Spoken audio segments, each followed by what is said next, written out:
I thank the Secretary of State for his statement, and we now come to the business of the day, and the clerk will now proceed to read the orders of the day.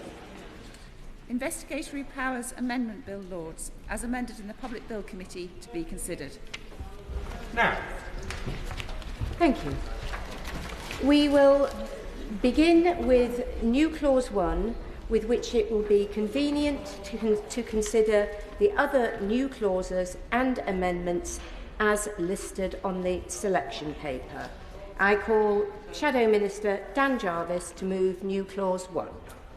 Thank you, Madam Deputy Speaker. It's a privilege to open the report stage debate of this important bill. And at the outset, it's worth reiterating that we support the bill, which updates aspects of the Investigatory Powers Act 2016. That's because it's imperative that legal frameworks are updated to ensure that our police and security services keep up with changes to communications technology. Doing so ensures that they are always one step ahead of criminals and malign forces who seek to harm us and undermine our national security.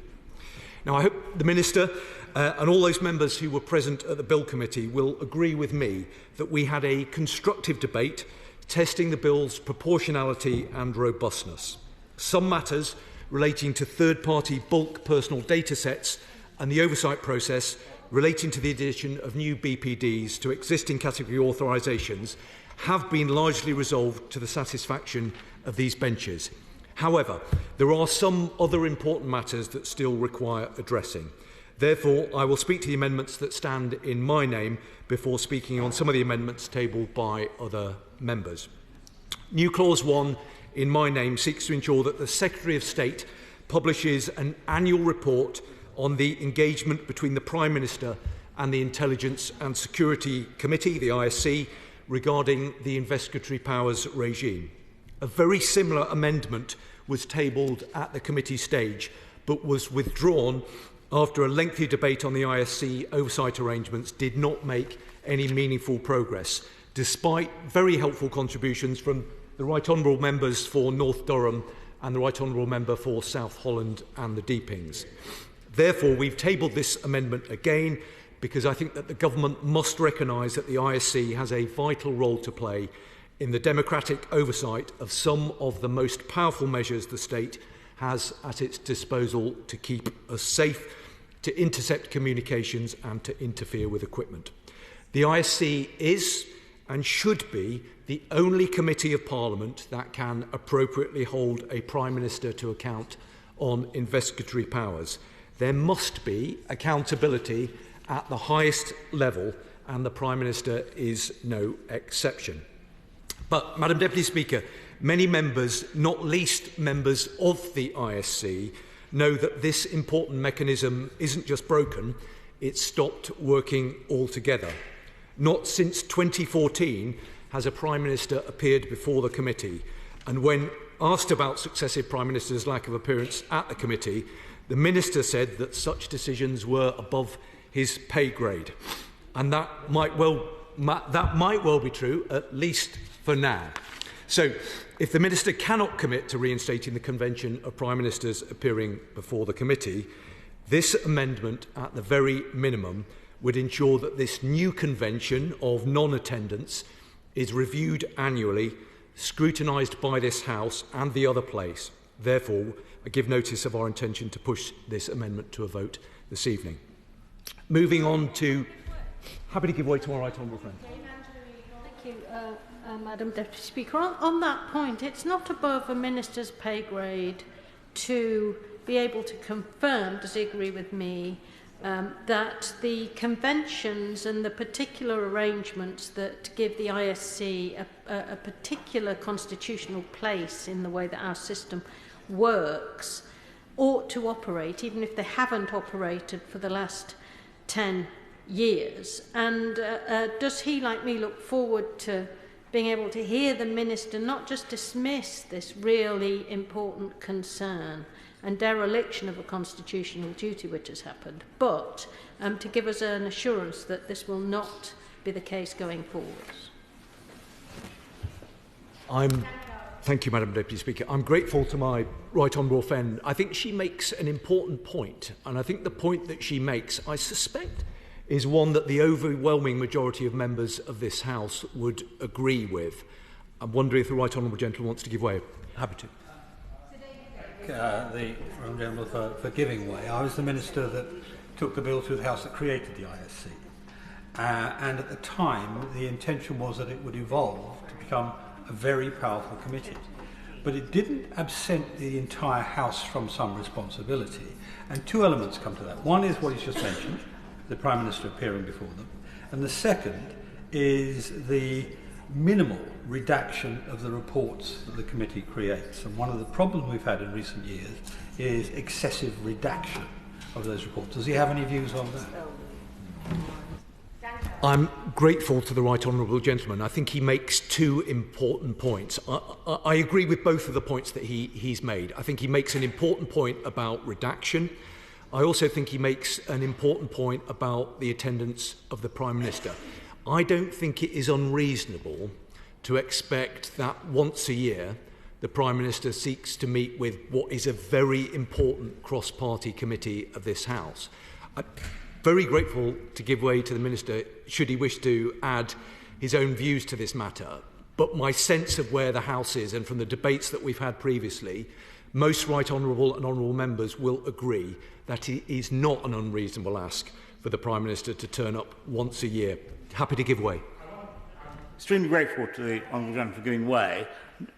His point is made more potent by the fact that the matters that the ISC considers are not typically, in fact, not at all partisan.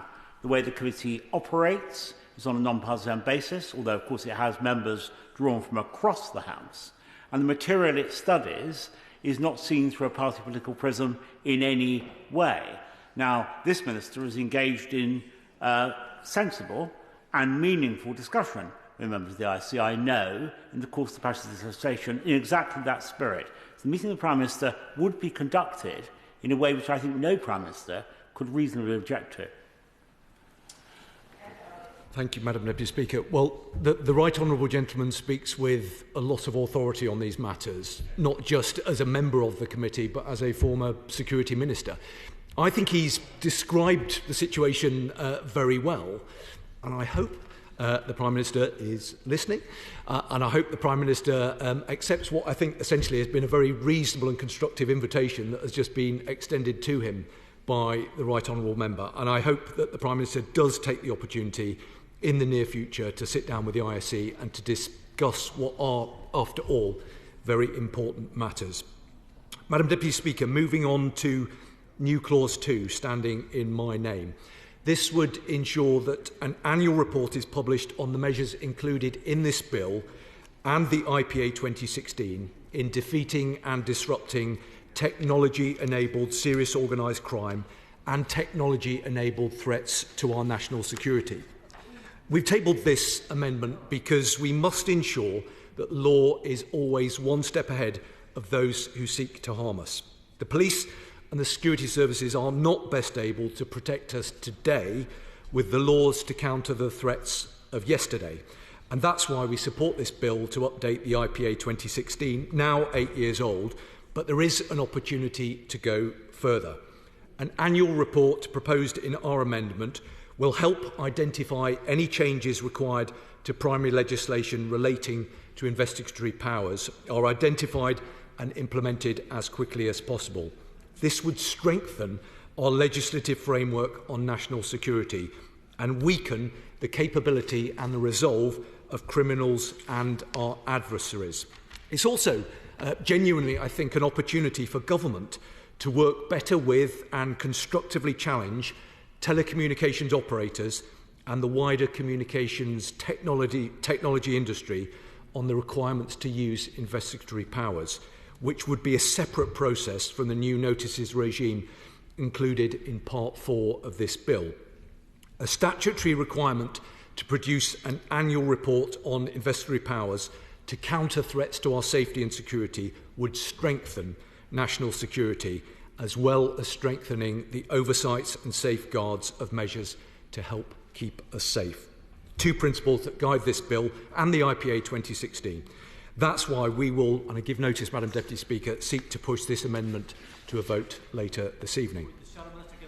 Happy to give way to my honourable friend. For what he's saying, I do hope at the end of the night we can have some conclusion of agreement. But in relation to the tech companies, I understand the information that I have. Apple, Tech UK, Information Technology Industry Council and the Computer and Communications Industry Association have all expressed concerns.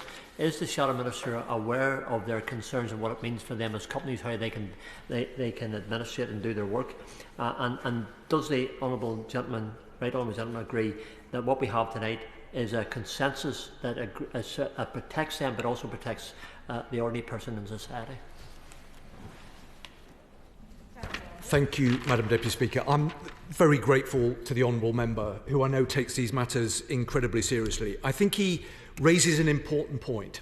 I think, to be absolutely fair to the Minister and to his department, I know that this is a matter that the Government have considered very, very carefully. I know that there's been quite an extensive process of consultation with a range of different tech companies.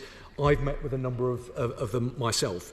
But I think it is only fair in the end to conclude, whilst of course there are important contributions to be made by tech companies to this debate, in the end these are matters for government and these are matters for this House to determine. But having said that, I do think that the amendment that we have tabled to this bill will provide a helpful and constructive mechanism for government, and we genuinely have tabled this amendment in an attempt to be helpful, to monitor very closely the quite significant challenges that our national security and serious organised crime faces as a consequence of rapid developments to technology. Happy to give way to the Minister. Because of the spirit in which he's addressed this, and I think it deserves a proper response, and the spirit in which he's brought it up raises, I think, the valid concern that this is a process of engagement with tech companies that needs to be a partnership. I'll be frank with him. The reason I don't support the amendment is for the very simple reason that the way in which this interaction takes place has evolved a lot, even in the 2 years that I've been in this post. And I suspect that in the coming years, 4 or 5 years, that this House will be supervising this bill, and under the next government, and then in the 5 years beyond that, it will evolve again. And what concerns me is that we write into law a system of oversight and regulation that doesn't address properly the way in which tech companies are involved in this. And therefore, I think that the best answer is actually a more iterative process, which I have no doubt that the fantastic civil servants I have the privilege to work with will adapt, and whoever takes over from me in the 20 or 30 years' time that I hand over will no doubt want to iterate as well. Thank you, Madam Deputy Speaker. Well, I'm in just a moment, if I can just respond to the Minister, and then I'll give way to the Right Honourable Gentleman. I'm grateful to the Minister for the clarification on the response to the amendment. I know that he understands that we have tabled this because we genuinely think that there is a mechanism which, let's be honest about it, wouldn't be particularly onerous on government and would be helpful in focusing minds across government. And I completely agree with the point he made about his civil servants, who I think have been excellent throughout the passage of this bill. We just happen to differ on this issue because we think it would provide a useful forum, frankly, for government to consider the challenges, because he's absolutely right about the rapid evolution of technology, and we think it would be no bad thing to actually condense government thinking into a report that would be issued on an annual basis. Happy to give way to the Right Honourable Gentleman. For giving way again, can I just address the iterative issue that the Minister and he both raised? It's not just the question of development of technology that's important here. It's also the development of other countries' security systems. So, for example, the Germans are putting in place laws that require encryption. The very thing that we were worried about require end-to-end encryption. And so we're going to have to manoeuvre over the course of the coming years to make sure that what we do doesn't just fit with the technology companies, but with what our allies are doing too. I think that's a very important point, and I completely agree with it. And these are quite complex, difficult matters of public policy. And I completely understand, from the Minister's perspective, that none of this is easy.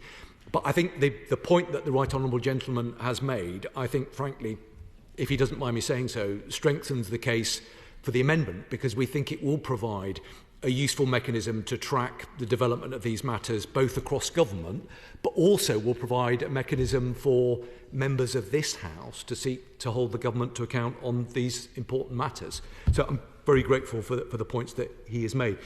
Madam Deputy Speaker, before turning to Amendment 24 on BPDs standing in my name, I'd be very grateful if, when the Minister rises, whether he could say if any progress has been made on arrangements to notify the Investigatory Powers Commissioner on adding new BPDs to existing category authorisations. It might not be on the face of the bill, but even a reference to it in the IPC's annual inspection would, we think, be helpful progress on this matter. It's something that the Minister, myself and the Right Honourable Member for North Durham have discussed, and I'd be very grateful if the Minister, when he rises, could say something about it. Madam Deputy Speaker, before turning to Amendment 24, I did also want to acknowledge the amendments on BPDs tabled by the Honourable Member for Cumbernauld, Kilsyth, Kirkintilloch East. Both our parties have concerns about the definition of low and no expectation of privacy relating to BPDs, which we raised and I think debated in a pretty constructive fashion, both at second reading and at the Bill Committee. However, these benches, those of us on these benches do not oppose the concept of low or no expectation of privacy relating to BPDs, and that's why we're not going to be supporting Amendment 7 standing in the name of the SNP spokesman. Instead, Amendment 24, tabled in my name, seeks further clarification on how low or no expectation of privacy will be applied to BPDs, with the aim that these parameters must be as clear as possible for the House to understand. Now, in the Bill Committee, the Minister used the Panama Papers as an example of leaked and widely republished material being defined as a BPD with a low or no expectation of privacy. I understand why the Minister chose to use that particular example. The issue with it, I think, is that most other leaked documents containing personal information do not attract anywhere near the same level of media attention. So, again, I would be really grateful if, when the Minister rises to speak, whether he could perhaps take the opportunity to provide another example of information from a leak without wide-scale press coverage, which would be suitable for the designation of a bulk personal data set with low or no expectation of privacy. Happy to give way. I'm very grateful to my honourable friend. As always, he is quite right to highlight the areas that I was touching on. And the important thing about the Panama Papers was that they changed. So they would have enjoyed a high level of privacy, but with republication, they became low-no. And so it wouldn't be right to say that any leaked document enjoyed low-no, but it would be right that the law should reflect the reality of the data that is currently being held. So when data goes from being secret to being effectively public, then I think it would be absurd for us to hold the intelligence services to a different standard than we would, for example, to any one of us who would be able to access it on a website.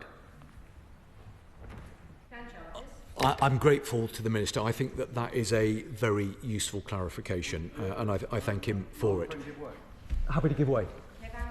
I accept what the Minister just said, but then we get into the definition, don't we, of what the, where's the threshold on publicity? As you said, the Panama Papers were widely distributed in the public domain. But what could be a matter, for example, is somebody's Facebook feed that might be put into the public domain. So where do we actually get, if it gets to national newspapers or whether it gets on the internet or how many it shares by a certain number of people, is that the level on which we then determine that this is in the public domain? So I think we need to be very careful about this. The Right Honourable Gentleman is undoubtedly right. We do need to be very careful. in the end, government has to take a view about where it draws the line. These are very difficult decisions that have to be made. I think we had really useful and constructive debates about where that line should be drawn at committee, but no doubt it will be an issue that will continue to be debated in the future. Madam Deputy Speaker, before I draw my remarks to a close, I just want to briefly speak on other amendments on the order paper, including the one tabled by the Right Honourable Member for North Durham and other members of the ISC, and the Right Honourable Member for Haltemprice and Howden.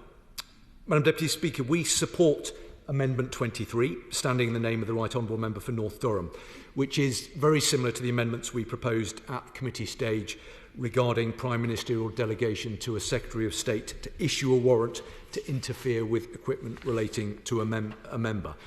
This amendment sets out a provision that the Prime Minister must be informed of a decision taken by a designated Secretary of State on their behalf as soon as the circumstances have passed which prevented the Prime Minister from approving a warrant in the first place. We believe that the Prime Minister's overall involvement in these warrants must be retained, even if in designated cases it could be retrospective. So it was a positive step that the Minister said he would look into including such a provision in the statutory guidance in response to the very sensible points that were made by the Right Honourable Member for South Holland and the Deepings. However, we believe that this does not go far enough when this important notification arrangement should be on the face of the bill. Madam Deputy Speaker, this House should consider as many scenarios as possible when it comes to arrangements for Prime Ministerial power delegation on investigatory powers, even if some of the scenarios of Cabinet members desperately trying to undermine the Prime Minister by any means possible belong perhaps more appropriately in the House of Cards or the thick of it. I'm sure Right Honourable Members wouldn't have any idea of those kind of activities. I'm happy to take their word for that. But it is for this reason, of course, that these are important matters and we must seek to legislate very carefully on them. The ISC's amendments have, I think, been tabled in a very thoughtful and constructive manner, and I hope that the government, even at this late stage, might consider accepting them. Now, Madam Deputy Speaker, I will move on very briefly to new clause 3, which stands in the name of the Right Honourable Member for Haltemprice and Howden. I firstly do want to take the opportunity to pay tribute to his very long-standing work on these incredibly important matters. Some members will know that I've worked with him on occasion on challenging the UK government on the use of intelligence in foreign countries that has resulted in torture. Britain's role in the world to lead by example is defined by our actions, and therefore we think that new clause 3 does raise important issues of accountability with regard to sharing intelligence with foreign governments that could result in torture, not least the parameters of the decision-making process by foreign secretaries. New clause 3, we think, also raises important questions about the sufficiency of the Fulford principles to ensure that there isn't merely a presumption that these decisions are taken in accordance with the Human Rights Act and the European Convention on Human Rights. Government will always need to carefully consider the nuances and risk of inaction when there is a clear and credible threat to life. We hope the government will reflect carefully on the important principles put forward in new clause 3, and I hope at some point the Minister perhaps might consider coming back to the House with their conclusions. Madam Deputy Speaker, to conclude, this important bill has demanded strong and careful scrutiny through its journey in the other place and in this House. Our personal liberties and our national security depend on it. It is in the national interest to get it right, to make sure legislation like this is both appropriate and proportionate in its scope. It must also be effective in maintaining the current powers our police and security services already have to disrupt and defeat criminals and malign actors who seek to harm us and undermine our way of life. I hope the Minister will listen carefully to the points that we on these benches have made and to other Right Honourable and Honourable Members speaking after me, all of whom will be working in the national interest and who want to ensure that this bill protects both our safety and our liberty. Thank you. Report on the Prime Minister's engagement with the Intelligence and Security Committee. The question is that new clause 1 be read a second time. Sir David Davis. Thank you, Madam Deputy Speaker. I start with the perspective that we are highly likely to regret some elements of this bill within the next 10 years or less.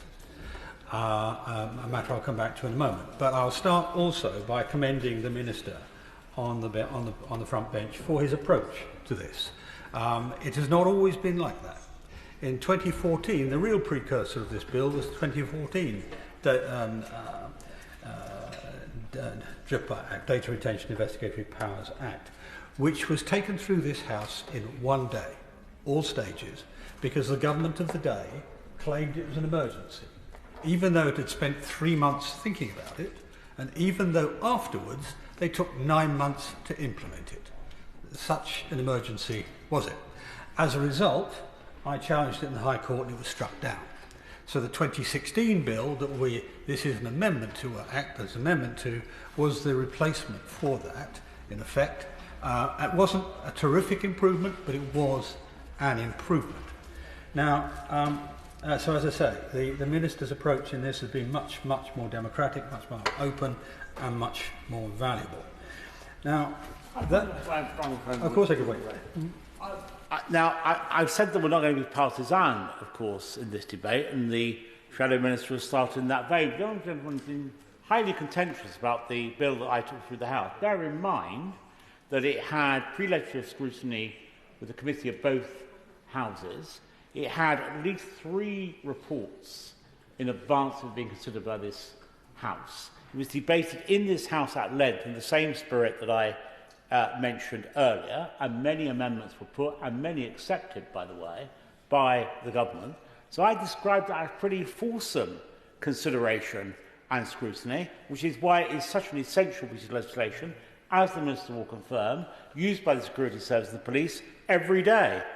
And I won't go over it again, but the High Court and the Court of Appeal came to a different view to him, I'm afraid, and that's why it was struck down.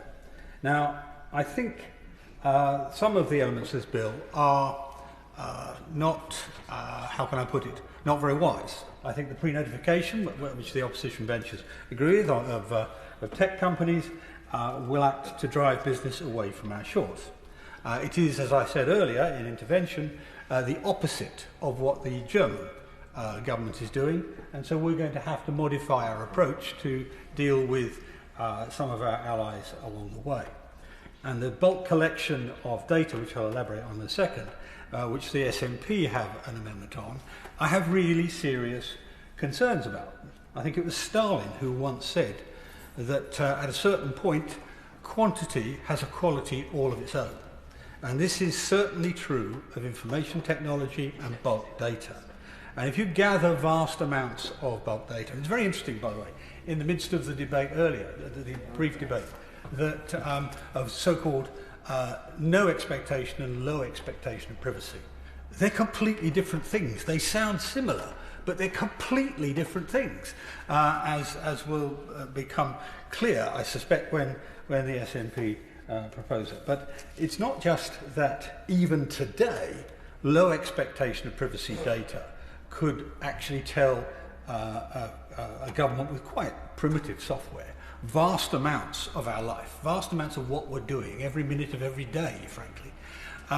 But with artificial intelligence, that's going to become multiplied, much more powerful than otherwise. Now, to give colleagues a sort of feel for how this might work, we just look back to the COVID period, which in some senses was almost Orwellian.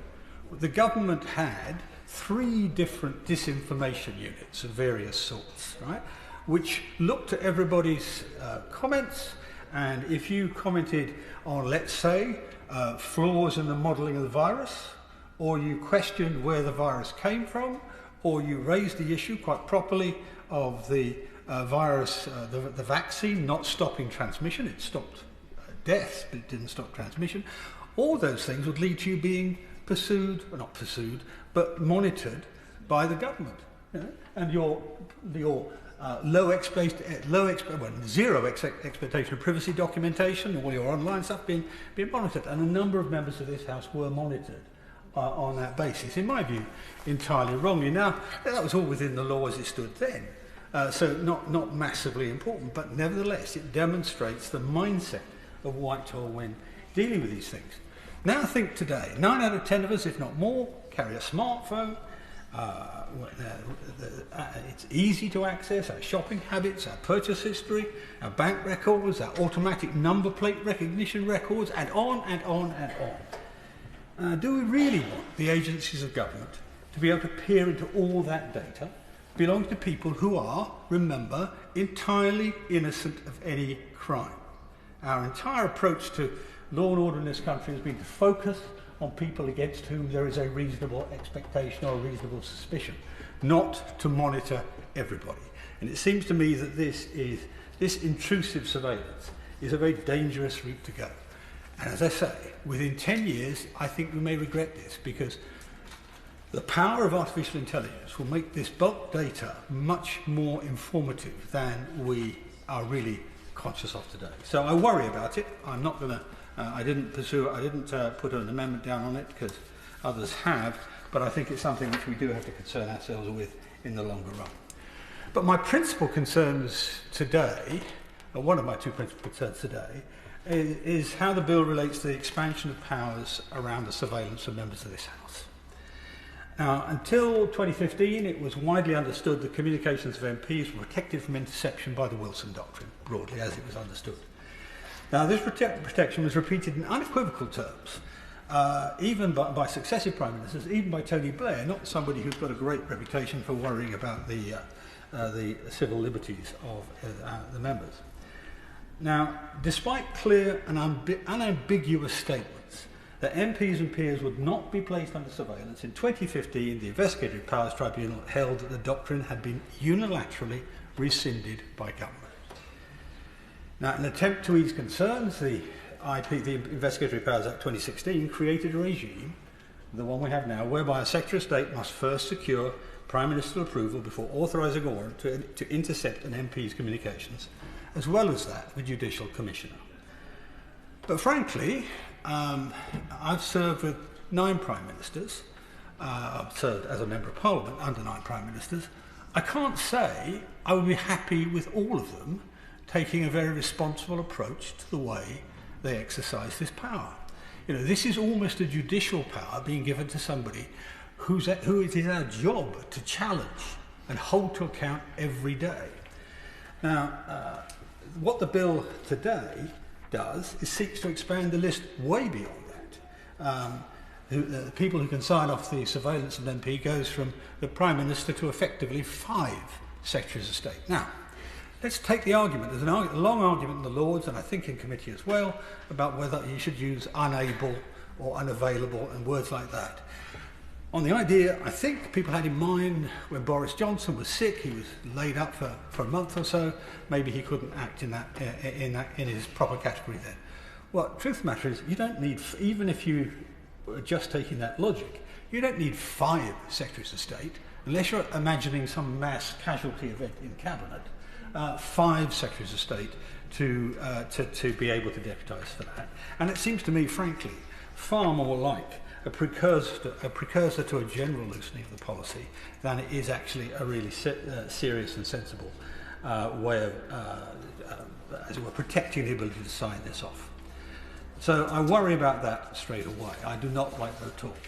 But indeed, I have to say, I don't like the idea of having surveillance of MPs at all, except under incredibly, incredibly strict circumstances.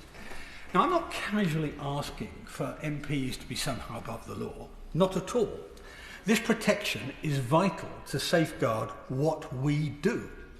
We're here to hold the government to account, not the other way round. The relationship between constituents and their elected representatives is sacrosanct. It's the bedrock upon which our representative democracy stands.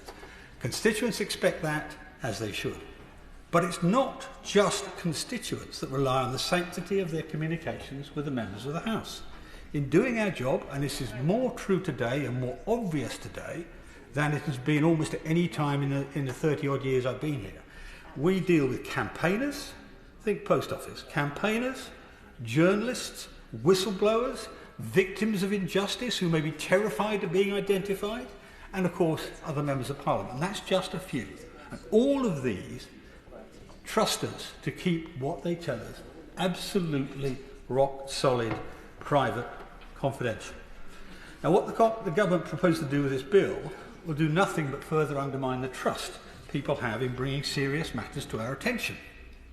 The Horizon scandal, mid-staffs, sweetheart tax deals with large companies, mistreatment of prisoners by the British Army, involvement in rendition and torture, dishonest briefings for immoral wars. Every single one of those was brought to our attention by a whistleblower. In many cases, a whistleblower who would face criminal prosecution if they were discovered. Now, are they likely to continue to do so with a loosening of the Wilson Doctrine? I do not think so. Now, if I had my way, I would amend the Investigatory Powers Act to prevent communications to and from members of Parliament being intercepted at all. But at very least, I would change what we're proposing to require that the Prime Minister secures the approval of a Supreme Court judge before signing off on any warrant permitting the interception of the communications of a Member of Parliament. Now, the reason I say this is to take the process completely outside the normal approach. The normal approach is routine. The investigatory powers tribunals and all of the machinery around that says yes, day in, day out to requirements, to requests to them. I would want this to be very, very clearly something extraordinary in the life of Prime Minister, that he or she calls for or allows or permits the interception of the communications of a member of this House, or indeed the other houses covered in this. And I think a Supreme Court judge is also far more likely to have the authority required to face down poorly justified demands. That hasn't always happened in the past, those of us who have dealt with this. So surveillance of members of this House is not a power the executive should wield at their sole discretion. The judiciary, and the very senior judiciary, should provide a vital check on that power. Now, the other issue that really concerns me about this, the honourable gentleman speaking of the opposition highlighted, and that is the question of torture. That's my new clause 3. Successive British governments have acquiesced. This is evidence. This is not assertion. Successive British governments have acquiesced in the abuse of political detainees by foreign regimes, and this has to stop. The recent case of Jagtar Singh Yohal, detained and tortured by Indian authorities, it's asserted, is as a result of British intelligence, and that's particularly harrowing if it's true. But the story is depressingly familiar for things that we know are true. During the so-called War on Terror, countless prisoners were tortured by foreign governments after they were provided by information by the British government. A 2018 ISC report on detainee mistreatment and rendition found, and I quote, "The agencies also suggested, planned or agreed to rendition operations proposed by others in 28 cases. And we've seen a further 22 cases where SIS or MI5 provided intelligence to enable a rendition operation to take place, and 23 cases where they failed to take action to prevent a rendition." And this, I suspect, included the Binyam Mohammed case, the Rangib Ahmed case, the Mohammed Belhaj case, which the Prime Minister actually had to write and apologise for. All of these were things that, frankly, we should be ashamed of. And I'm afraid the truth is that we're seeing more cases each year where the UK seeks to share intelligence despite a real risk of torture. Now, our intelligence agencies do a difficult job, no doubt about that, sometimes dangerous, but getting mixed up in torture does nothing to keep us safe. It undermines the very civilised values that we stand for. And we are in a battle of values in the so-called War on Terror. It is a battle of values, and it's incredibly important that we maintain our values at the high level that we would expect. Now, my amendment, New Clause 3, stopping travesties like this ever being repeated, would mean no public authority will be able to hand over information to an overseas authority when, as a result, there was a possibility of torture or cruel, inhuman, degrading treatment or punishment. We forget, those on this side of the House, that we have a proud legacy of standing against torture, and this goes back to Margaret Thatcher, who passed the 1988 Criminal Justice Act, which made torture anywhere in the world an offence under the law. Now, I'll finish, Madam Deputy Speaker, by saying this. The Minister has a difficult job. There's no two ways about it. The task faced by the Home Office and indeed the agencies in dealing with the threats to us are incredibly difficult. But in doing so, from time to time historically, we have slipped from the standards that we view as essential to our national character, that of proper understanding of belief in the rule of law and the abiding by that rule of law almost irrespective of the circumstance we find ourselves in. And it seems to me that when looking at an act or bill like this, that should be the first test, the first criterion. Do we always obey the rule of law? Does it encourage governments always to obey the rule of law, whether it's dealing with suspects abroad or whether it's dealing with subjects at home? And Jones. Thank you, Madam Speaker. Before I address that, could I just put on record the apologies for the Right Honourable Member for New Forest East, who chairs the Intelligence and Security Committee. Unfortunately, he's attending Lord McCormack's funeral today. I thought it was important just to put his apology why he's not here today. I would just like to refer, to begin with the amendment which is down in the name of my old friend from Barnsley. And it goes really to, it's disappointing that we actually have to have this debate, because what we've got is a situation whereby I've been on, I think I'm the longest serving now member of the Intelligence and Security Committee. I've been on nearly 8 years now, and it's a serious committee. Its members take its work seriously and they work collegiately. And we also work from the basis that we support the work of our security services. We also recognise the difficult job they have sometimes and dangerous work that they do. But we're also there to give scrutiny and oversight.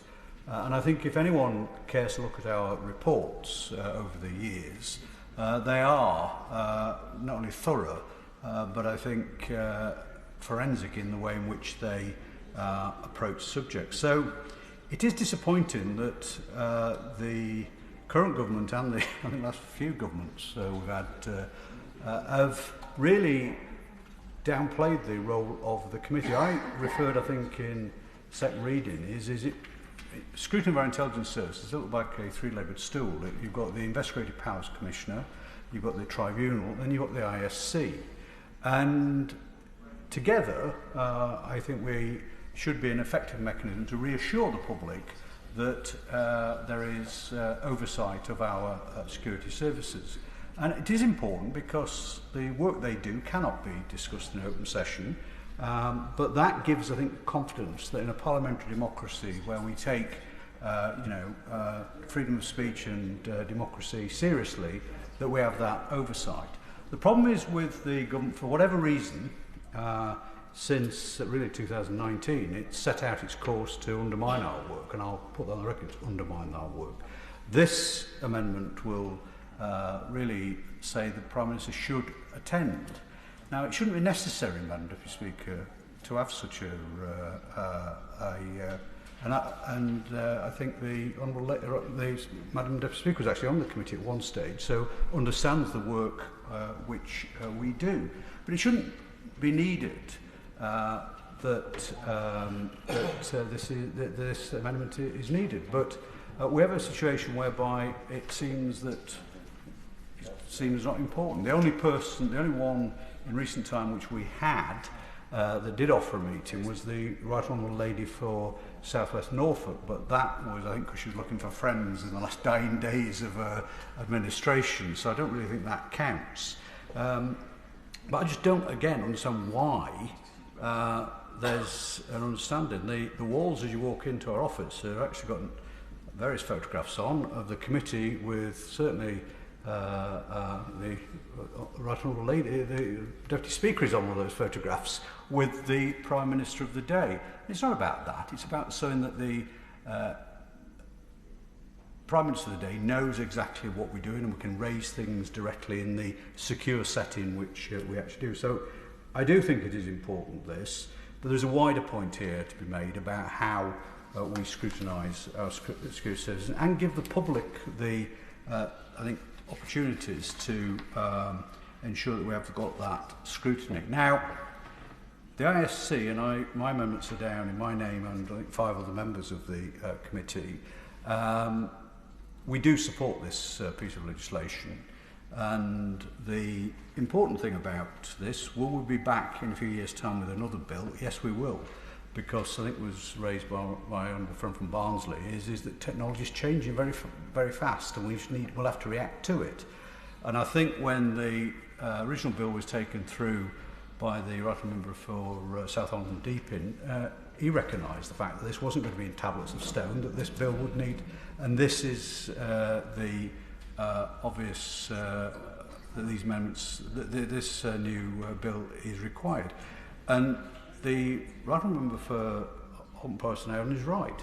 AI, I think, is going to then set some other tests that we haven't perhaps thought about yet that might have to be covered by legislation in the future. So are we reactive as a parliament? We always are reactive, but I think this bill is important because it will give our security services the abilities to react to that ever-changing world which we are facing.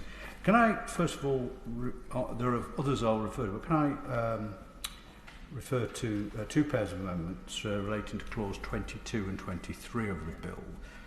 And this goes to the issue around the triple lock and the authorisations of... Yes.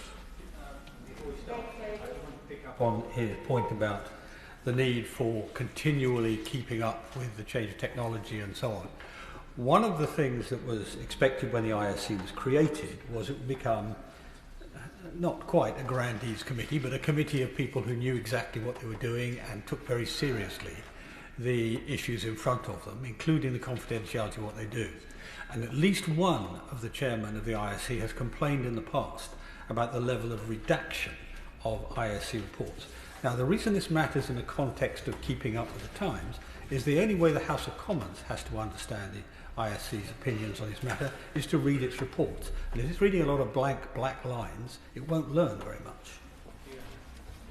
I understand the right frustration, but as Madam Deputy Speaker knows, there's good reasons why those redactions have to be put in.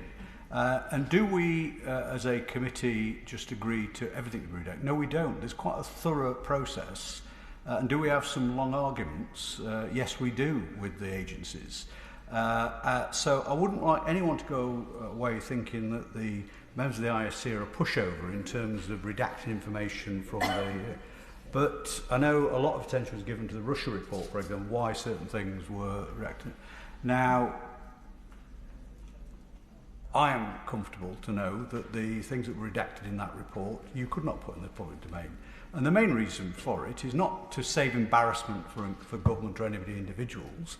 It's about the ability to protect our services in terms of their tradecraft, in terms of if you did put certain things in the public domain, our adversaries who want to do us harm would actually be able to work out how it happens. So I think there is, but you know, I do assure the House that we do push back very hard on certain. Are some redactions put forward very silly? I've got to say, over the years, yes, they are. I think other members who are in the chamber tonight from the IC will recognise that, and we do get to that point. But coming back to the issue around the triple lock, this is important and it's a very sensitive issue because it relates to intrusion into the communications of members of this House, but also devolved administrations as well. It's commonly known as the Wilson Doctrine, but like a lot of things in this age, when it was announced in 1966, it was about telecommunications. It was, picking phones up. Well, we're in a different world, as the right member said earlier on. Now we've got smartphones, and God knows what's going to be invented in the next few years of how we communicate. And it was, I think, a convention, like a lot of things, that this was the way forward. But clearly in the 2015 it was found that devolved administrations weren't covered by it, neither were the European members of the European Parliament, and then the Investigatory Powers Tribunal found it had no legal enforcement at all. So it was credit to the Right Honourable for Southam in the Investigatory Powers Act of 2016. It did actually get a formal, having a formal process. I think that is important. Now, what the current situation is the current Investigatory Powers Act has basically 3 layers of safeguards beyond a Secretary of State who actually asks for the warrant. The judicial commissioners on the target examination of the communication and the type of equipment and inference relating to that Member of Parliament and the legislator it refers to. But then we've got the 3rd layer of assurance, which is the Prime Minister. So the Prime Minister is the final stop who has to agree this. Now, this bill will allow the Prime Minister to designate up to 5 Secretary of States who can approve these warrants in the event of he or she being able to be available. And I think it was raised earlier on, is the obvious example was when the Prime Minister at the time, Boris Johnson, was incapacitated through COVID. And when you think about it, that makes sense.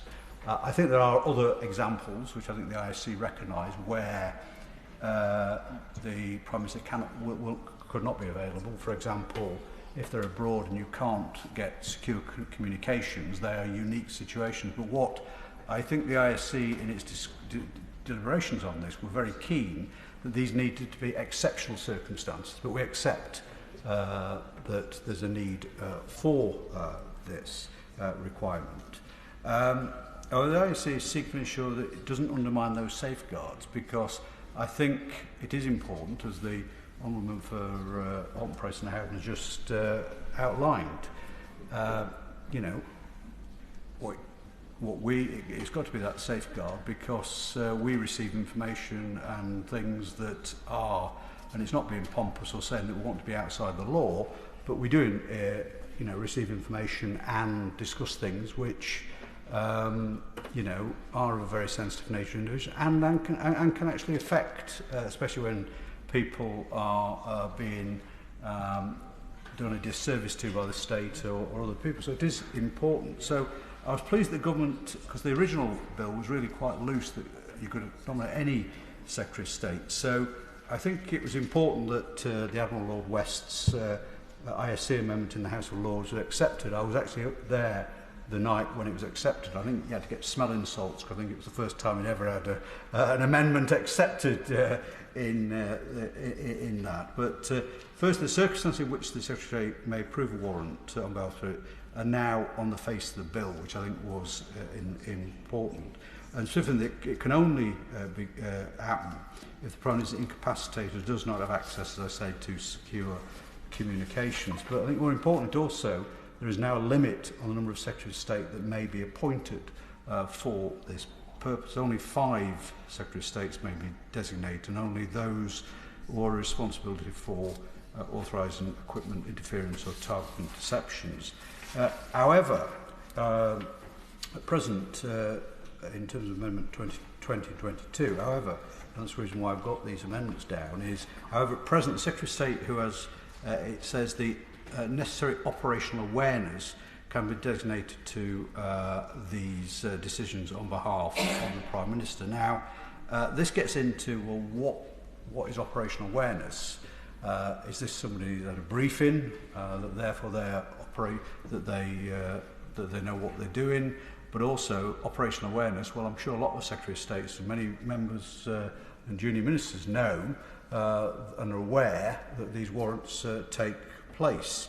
Now, it was disappointing that it took us some time to get the draft code of practice, and can I just put on the record for civil servants listening, is that if you're bringing bills before Parliament, if you've got attached codes of practice, it's important that they're laid with the bill and actually as we're going through. We can't have a situation whereby the bills are discussed and then we're told later, oh, well, it's in the code of practice and it'll be thought of later. No, I'm sorry, it's got to be done together. So this House and the other place has an opportunity to look at those codes of practice in detail. Now, the draft code of practice, which we finally got, I think, last Tuesday at our ISC meeting, following I think, a meeting I had on Monday with the Security Minister, defines the necessary operational areas as that those who have received briefings on operational matter, operation and a warrantary process and legal requirements. We in the ISC think this is entirely inadequate and it does not prevent completely unrelated, inappropriate Secretary of State from fulfilling this serious role. So Amendment 20 and 22 in my name and the fellow members of 5 members of the ISC ensures that only those Secretary of States with the necessary operational experience, such as those required in their routine duties to issue warrants under the relevant sections of the Act, are permitted to be designated by the Prime Minister under the triple lock.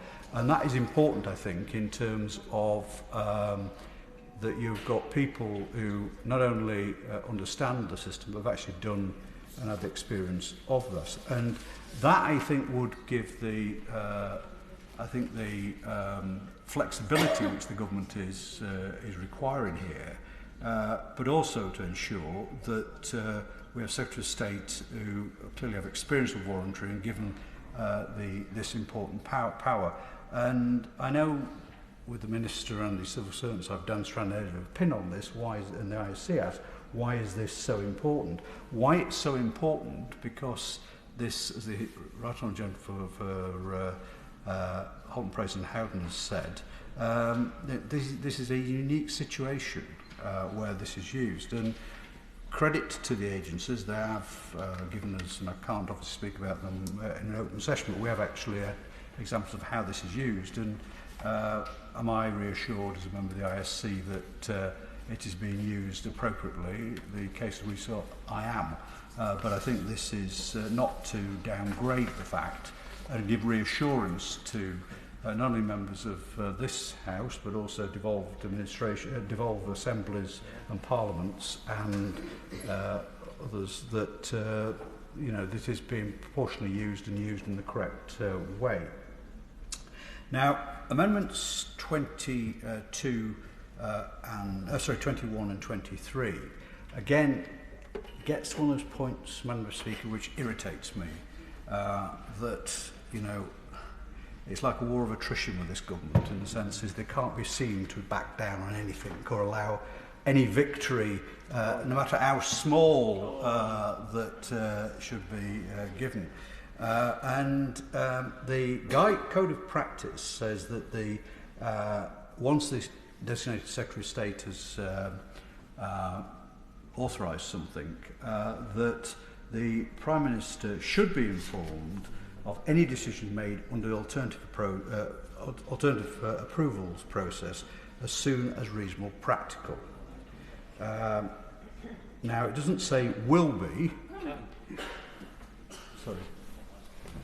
Well, I'm extremely grateful to the Right Honourable Member for North Durham, and I very much hope he brought with him Lord West's smelling salts, because the concession that he got in the Lords, I would like to clarify here in the Commons, and I can happily commit to strengthening the language on notification requirement in the codes of practice when these are formally brought forward in due course, to require that the Prime Minister will be notified of any decisions under the alternative process rather than should be.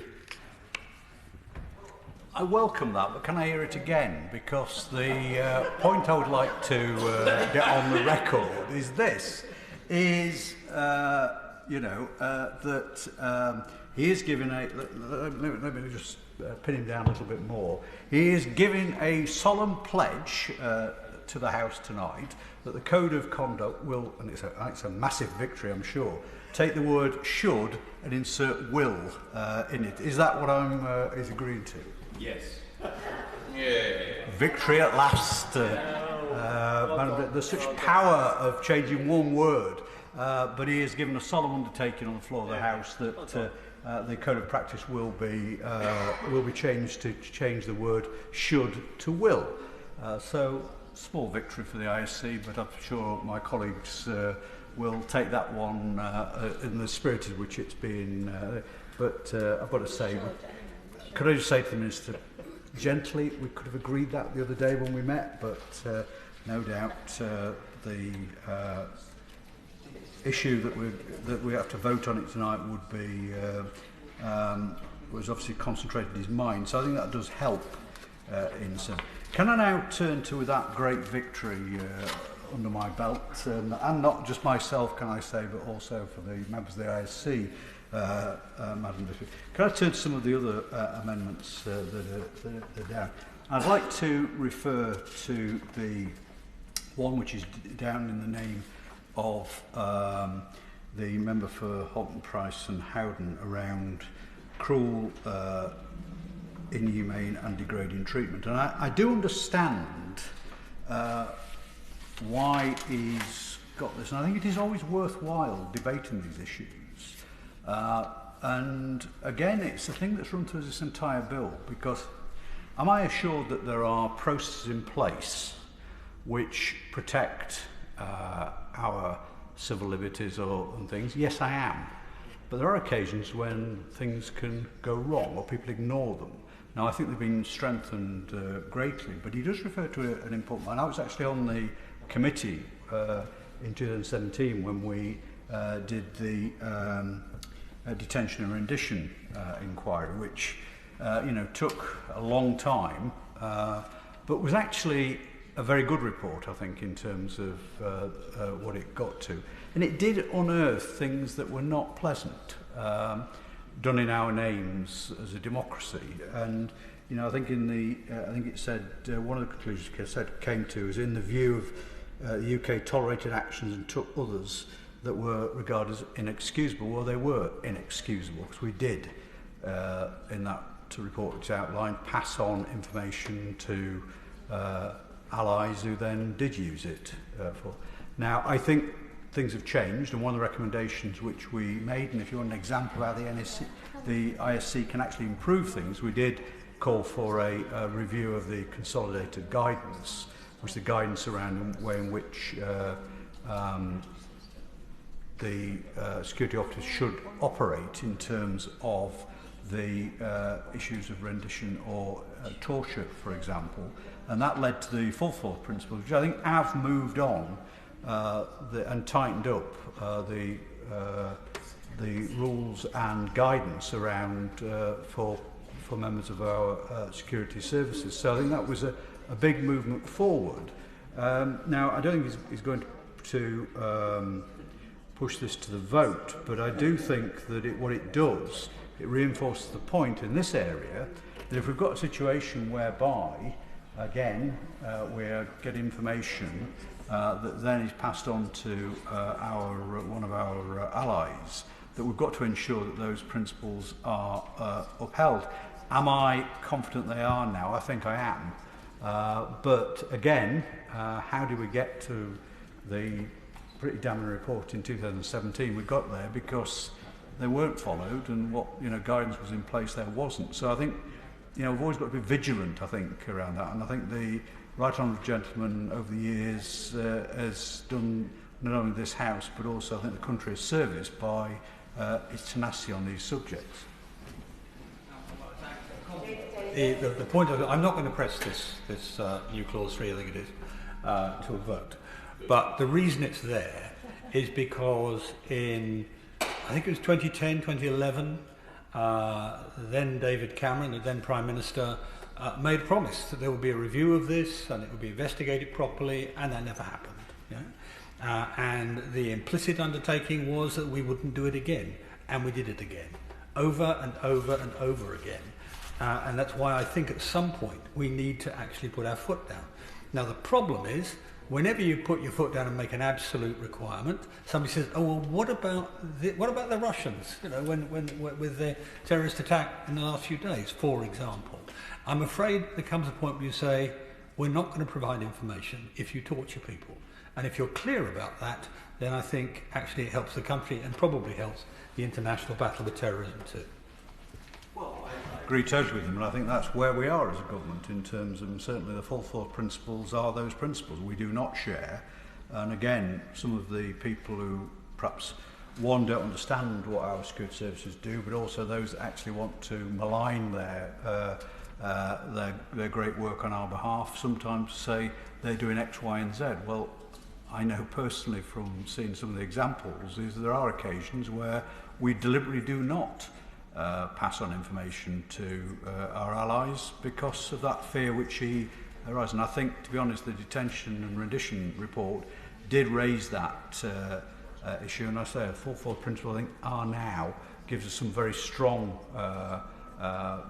guidance. And also, I think, talking to once that the full force principle has been put into being, they are now, I think, trying to be sewn into the DNA of all new officers. There was a huge training programme that went out, not just for existing ones, but new entrants into the service see that as an important part of their work, and that's how it's got to be done.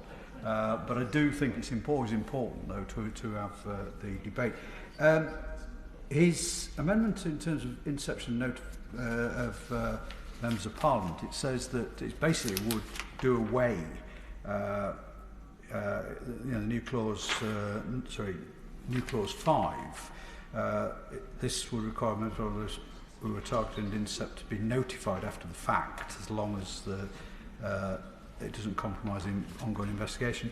I understand again where it's coming from this. And I've got to be careful what I say here, but I wouldn't agree with this, because on a number of occasions, this is not, I think, the security service is wanting to necessarily see what is ordered on Amazon Prime this weekend, or got in his Tesco basket, or things like that.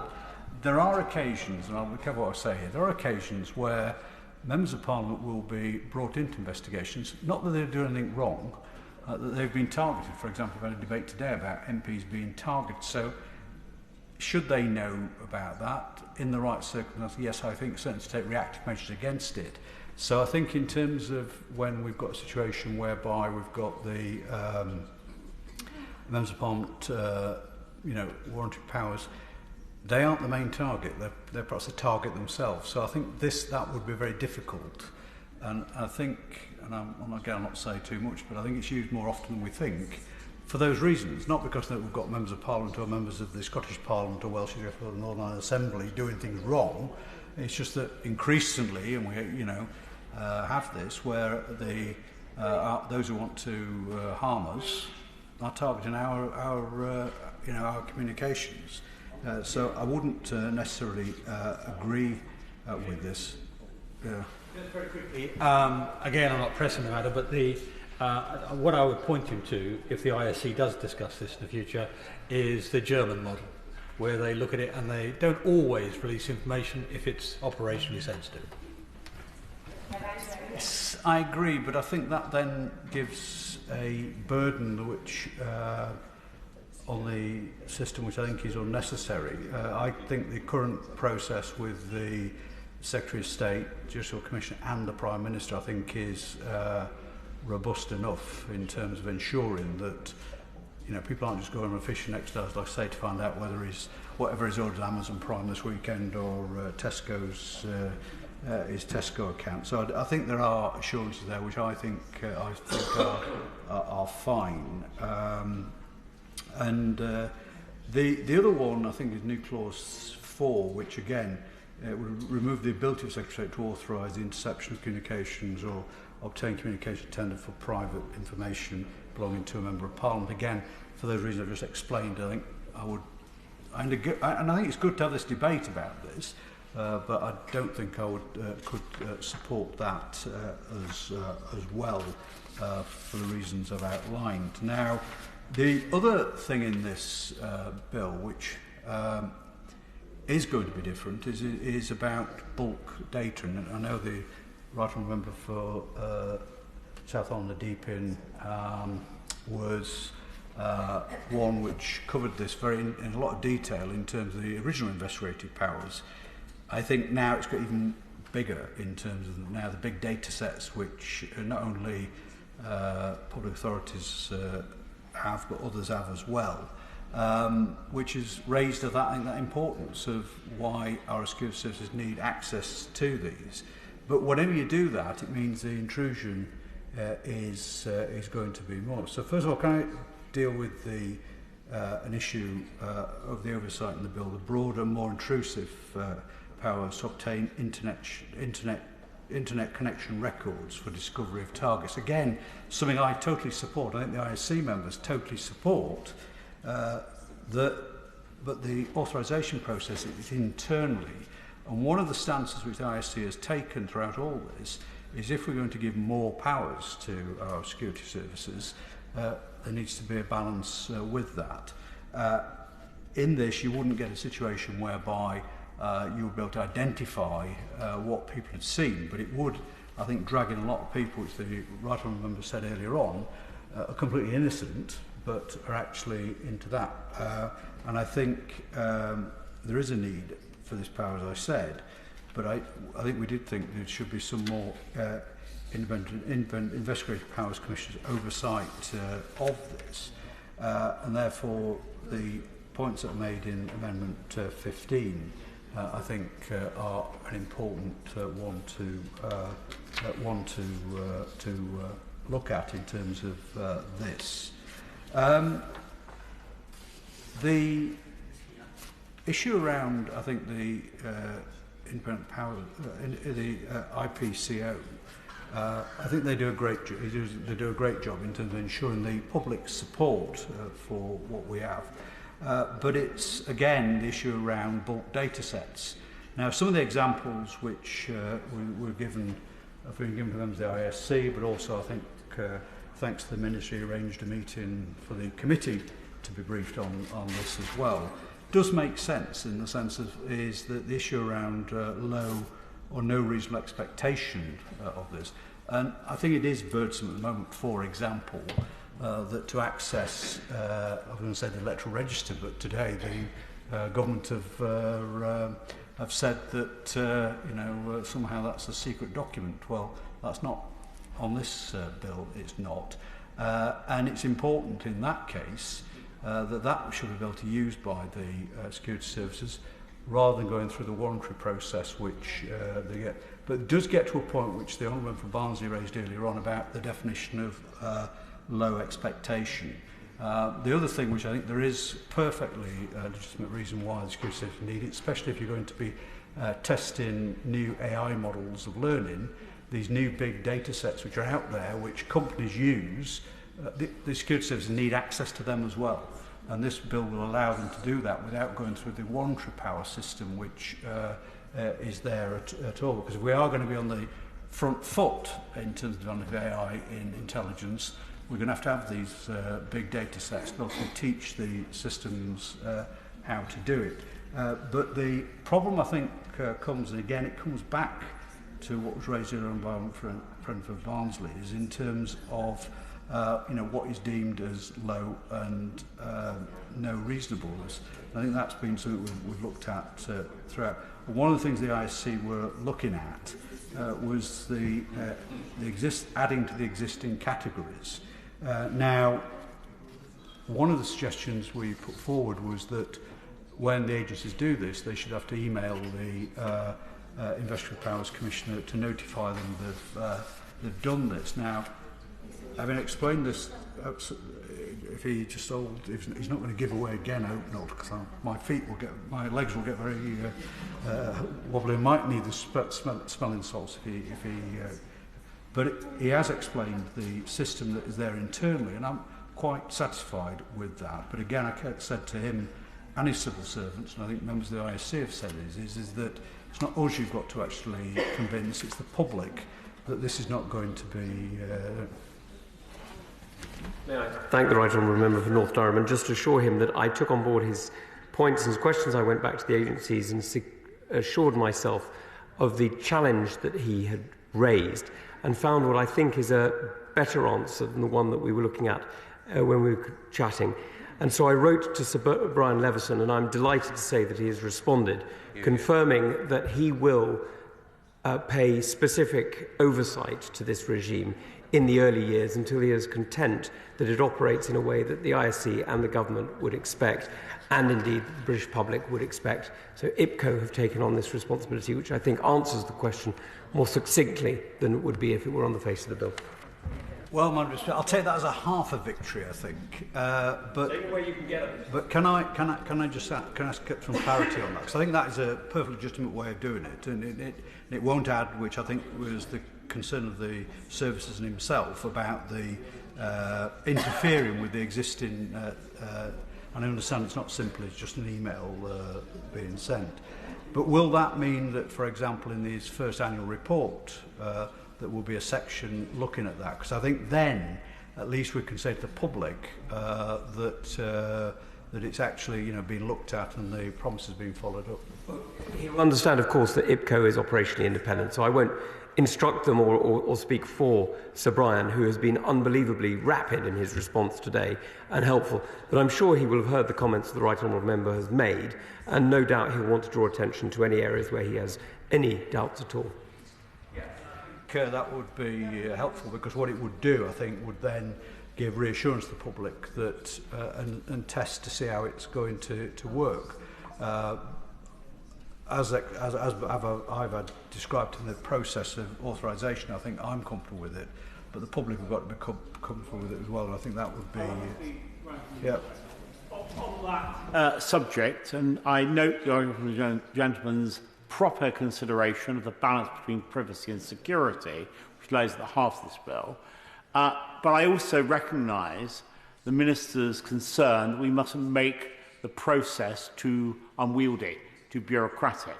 I wonder if the Right Honourable Gentleman might invite the Minister to commit to a regular report going to IPCO as authorisations are made. Now, that might be monthly, but it would at least mean that there was some iterative process of a kind that I think might reassure the Right Honourable Gentleman, me and others, about that balance.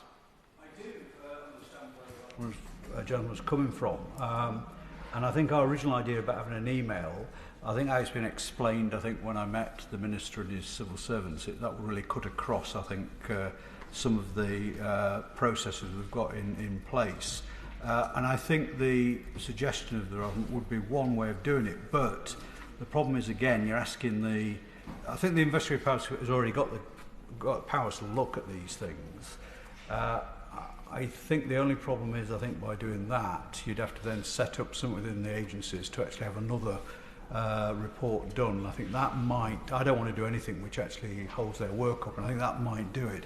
I think possibly the way in which the Minister is suggesting that Sir Brian Levison is going to do it gives that public assurance that's going on. And also, remember, he has got the powers to, if things aren't being done correctly, to actually, and if you read his reports, he's not fearful at doing these things. So I think that is a fair compromise that's been put forward. So I think we've got 1.5 victories. Two. No, I wouldn't quite say it's 2. Hopefully I might get another one on my other amendment, and then we can all go home happy with... Is this an example of me being harder line than the Honourable Gentleman? I mean, it seems like it to me, but perhaps not. Thought if the Right Honourable Gentleman could be seen as hardline than anything. The pussycat he normally is. He portrays himself as hardline, but I know, working with him very closely on the ISC, he cares about these situations. He cares about this information, and I think he's referred to the Investigatory Powers Bill as his baby. It's grown up a little bit, and now it's obviously getting brought up to the modern age. And he should put it on record again, the dedication and work that he did as a minister to actually bring the original bill in, which I think is groundbreaking for this country, and I think has really stood the test of time in ways in which and we will be back here. We know we're going to be back here. So the bill that's being put out will change, and that's just, I've got no problem with that. It's just as technology changes, this is going to be done. But can I finish just by saying that I'd like to just thank the members of our security services for the work that they do. Also thank the way in which I think they've engaged with the ISC in terms of this, and hopefully if we can agree this with the changes that we've had, that what we can have is the ability of our members of our security services and our security in general to ensure that they do face that challenge which is coming before us, the ever use of larger data sets, the use and more sophisticated way in which not only state actors but non-state actors have access to technology and do the thing that we all want to do at the end of the day, is to keep our individual citizens safe, but also more important, just as important, keep our democracy safe as well. Sir Jeremy Wright. Thank you very much, Madam Deputy Speaker. It's a pleasure to follow the Right Honourable Gentleman, the member for North Durham, who is a fellow member of the Intelligence and Security Committee. And as he mentioned, we work collegiately, and one of the many advantages of that collegiate approach is that I don't need to repeat everything he's just said. I need only say I agree with him. And I realise this is a radical approach, Madam Deputy Speaker, in this place, but I'm not going to say it all again. I'm simply going to say I agree with him. He's absolutely right. And of course, the point he's making, which is that when it comes to the consideration of warrants to authorise the interception or interference with members of Parliament's communications, there is huge significance to that decision. That's the reason that the Prime Minister has had to be involved in it, and it's the reason why we shouldn't widen too far the pool of deputies who, for sensible and understandable reasons, as he's explained, we now need to provide for. And that's why I hope that the next concession that my right honourable friend the Minister will make is in relation to that pool of deputies, and making sure that in the language that we are, the ISC, suggesting he adopts, we make sure that that is a controlled group and that it is based on either current responsibilities or on previous experience. I'm sure we can discuss with him any changes to the wording he thinks is necessary, but as the Right Honourable Gentleman explained, the current provisions only allow for one restriction, and that is that the member of the Cabinet in question should receive a briefing on how to conduct their warrantary responsibilities. We don't think that is restrictive enough, given the significance of this decision-making process. I'm grateful to the Minister for what he's already said about notification of the Prime Minister in this process. I think that is a sensible change and I welcome it. Can I then, Madam Deputy Speaker, just say a few words about Part 4 of the bill, which hasn't yet been mentioned? I know that the Honourable Gentleman who speaks for the Scottish National Party will want to say something about this part of the bill. It deals specifically with product notification notices and product suspension pending the review of those notices. That's clauses 21 and 18 of the bill. Now, there is a balance to be struck here. We need to avoid product changes that undermine security protections. Of course we do, and therefore I think it would be wrong to remove those provisions altogether, as I know the Honourable Gentleman will shortly advocate. But I do invite the Minister to think very carefully about these parts of the bill. They've had relatively little discussion in the course of the consideration of the bill, but I think there are some dangers in these parts of the bill that we overstep the mark. And I would invite him to consider that if the powers contained in Part 4 of the bill are to be used, they are very significant restrictions on commercial freedoms. And if we're going to use them, it seems to me that we should require three things. First of all, that there should be a materiality threshold in the use of those powers, so that any change would not be sufficient to cause these significant infringements on commercial freedom. It should be a material change only. Secondly, there should be no indefinite hold on product development, because, as I say, that is a significant infringement on commercial freedom. And thirdly, there should be a way to appeal a decision to prevent the development or rollout of a new product. Now, it seems to me if we were to have those restrictions, then that would not inhibit the government's perfectly reasonable ability to stop people developing products that stop us applying the security controls that we all want to see to keep us safe, but would also strike the balance better between those powers that government must have and the ability that we need commercial manufacturers and developers to have to develop new products which benefit consumers. So I hope that my right honourable friend will consider that point when he comes to think about the development of this legislation. But, Madam Deputy Speaker, I think in view of what the right honourable gentleman said, that's all I need to say. Stuart McDonald. Thank you, Madam Deputy Speaker. It's a pleasure to follow the right honourable gentleman and indeed to take part in what has already been a very thoughtful debate. And indeed we also had a very constructive committee stage, so the amendments in my name and the name of my honourable friend for Midlothian are designed firstly to pose some further questions of the Minister, particularly in relation to the offence of unlawfully obtaining communications data, something we did discuss at committee. Secondly, and perhaps more significantly, we again seek to remedy some of the serious concerns that we continue to have about this bill, about powers being extended beyond what we regard as necessary and proportionate, and the absence of sufficient judicial oversight where such judicial oversight really is required. So firstly and briefly, our Amendment 13 builds on that discussion that we had in committee about the offence created by the 2016 Act that is being amended by Clause 12 in this particular bill. We argued at committee that the so-called example of lawful authority for obtaining communications data in subparagraph E was actually an extension of the power rather than a restatement of it.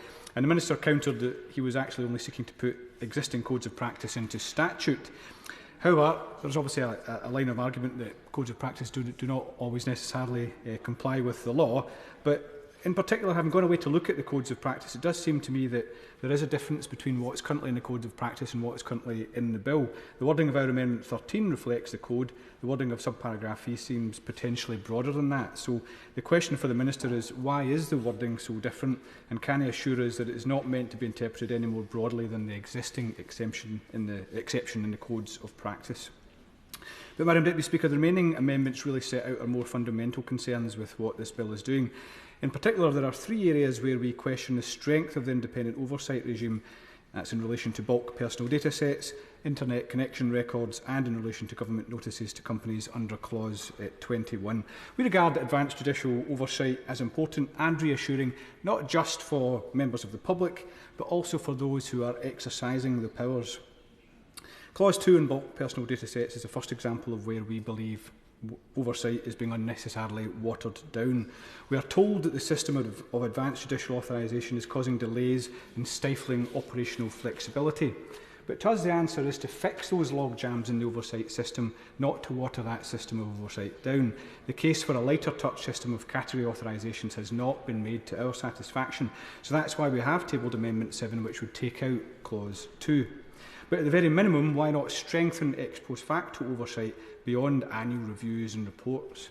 So Amendment 11 highlights one way to do that. So the Judicial Commissioners are reviewing what is being done under category authorisations and whether that is lawful, cancelling authorisations where that is not found to be the case, and ensuring therefore that we have a clear picture of how these new powers are being used.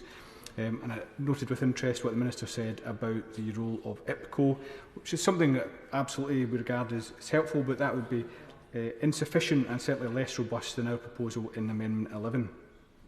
But alongside our concerns about oversight, we have remained troubled. I would happily go away from Amendment 11. Can I simply ask, because I'm trying to understand what his amendment would do, in relation to his Amendment 11, as he set out, it would strengthen the hand of the Judicial Commissioner, and I have some sympathy with that. My concern is subclause 4 of his new clause says that the Judicial Commissioner, on reviewing any notifications received under subsection 2, must cancel the category authorisation if the Commissioner considers that section 226A no longer applies to any data set that falls within the category of data sets. I'm simply wondering why he thinks that the wrongful inclusion of one individual data set in the category would invalidate the category as a whole, because that seems to me to be the effect of what that part of his amendment would do. Right, Honourable Member, for that intervention, and it possibly makes a fair point. If I recall correctly, the wording of that particular subparagraph has actually been borrowed from another part of the bill. I might be wrong about that. I need to go away and actually have a look. But I suppose the argument would simply be that if a category authorisation is to any extent being abused, then it's right that the category authorisation is cancelled, and if somebody wants to come back with something similar, that they can do so. But I'm not without sympathy to the point he makes. I take it in the spirit in which it's intended, and will reflect upon that. I was just about to move on to not just a question of oversight in relation to bulk personal data sets, but also this issue of no or low expectations of privacy in relation to such data sets, and how that test is going to operate in practice. Throughout the passage of this bill, we've been repeatedly given some very easy examples of so-called no-low bulk personal data sets. So, for example, in debates we've spoken about phone books, academic papers, public and official records, and other data that many people would have access to routinely. It was helpful, however, that in relation to what's now our Amendment 9, the Minister said in committee that Facebook posts and CCTV pictures would be considered sensitive and would not be caught by these provisions. It's very helpful to have that on the record. Nonetheless, it would be useful to have greater precision on the face of the bill. Amendment 8 would take out reference to low expectations of privacy altogether, so that only no expectations would be covered by the new provisions. To us, low is such a difficult question to adjudicate. Low expectations particularly so, and that's especially the case when you are dealing with data sets of potentially huge numbers of very different people with very different reasons for having very different expectations of privacy, particularly in how that would relate to different organisations. So we can't think of a single example of a data set that we've actually been provided with during the course of the passage of this bill that wouldn't be covered adequately by no reasonable expectation of privacy. So if that is the case, if that's really all that this bill is going to be used for, then why not just accept this amendment? It would be useful to have an understanding about what low expectation of privacy is really designed to cover. Madam Deputy Speaker, Amendment 15 takes us to internet connection records. In 2016, the Government emphasised the very targeted nature of the ICR powers, but it's accepted here that already we have been asked to incrementally expand those powers so that they are slightly less targeted. To us, that means independent assessment of proportionality and necessity are pivotal, and therefore we think that it should be subject to advanced judicial oversight. Madam Speaker, even the explanatory notes accept there are difficulties in formulating sufficiently targeted queries, noting that such queries are highly susceptible to imprecise construction. Those very same explanatory notes suggest some additional safeguards are therefore required.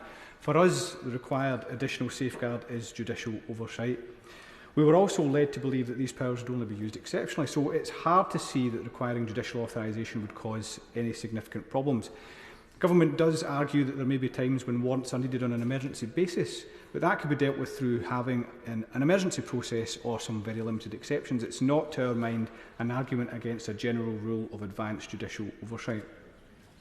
Finally, I turn to the impact of the bill on technology companies through the various provisions in relation to notices. Well, I think the Right Honourable Gentleman for Kenilworth probably made more sensible points than I'm about to make, and rather more eloquently than me as well. But the written evidence that we received at committee stage shows that tech companies, academics, as well as human rights and privacy campaigners are still a million miles away from the government in terms of their understanding of how these provisions are going to work and the impact that they will have on products and services. Apple wrote to the committee that these provisions, quote, would dramatically disrupt the global market for security technologies, putting users in the UK and around the world at greater risk. And it is frustrating and disappointing that we just did not have the opportunity to explore these differences in detail through witness testimony. The Minister did his best to reassure us, and he did make some important arguments about extraterritoriality and conflict of laws. But given the serious concerns that have been raised, it is worth asking the Minister again to explain why these witnesses are wrong and he is correct. In particular, the Government's explanation that the new pre-notification requirement in Clause 21 is not intended as an approval mechanism it's failed to dampen concerns. As Apple have argued in their evidence to the committee, Once a company is compelled to provide notice of a new security technology to the Secretary of State, the Secretary of State can immediately seek a technical capability notice to block the technology. Other provisions in this bill around maintaining the status quo during notice review periods work in tandem with these provisions to deliver what Apple and others see as a de facto block on adoption of new technology. That is the risk that they are highlighting and what the Minister has to address in his own speech. But that's why we have tabled amendments taking out some of these provisions, but alternatively it's also why we tabled Amendment 19, again introducing advanced judicial oversight and hopefully thereby some degree of reassurance that the new notification notice regime under Clause 21 won't deliver these unintended effects that many fear. Finally, Madam Deputy Speaker, can I put on record our support for the amendments tabled by members of the Intelligence and Security Committee, whose work in this bill has been as helpful as ever. Congratulate them on their 1.5 victories so far. And as is often the case when it comes to bills of this type, we also put on record our support for several of the amendments tabled by the Honourable Member for Haltemprice and Howden, some of which are similar to amendments that we tabled at committee, others which are similar to amendments we supported during the passage of other bills, including the National Security Act.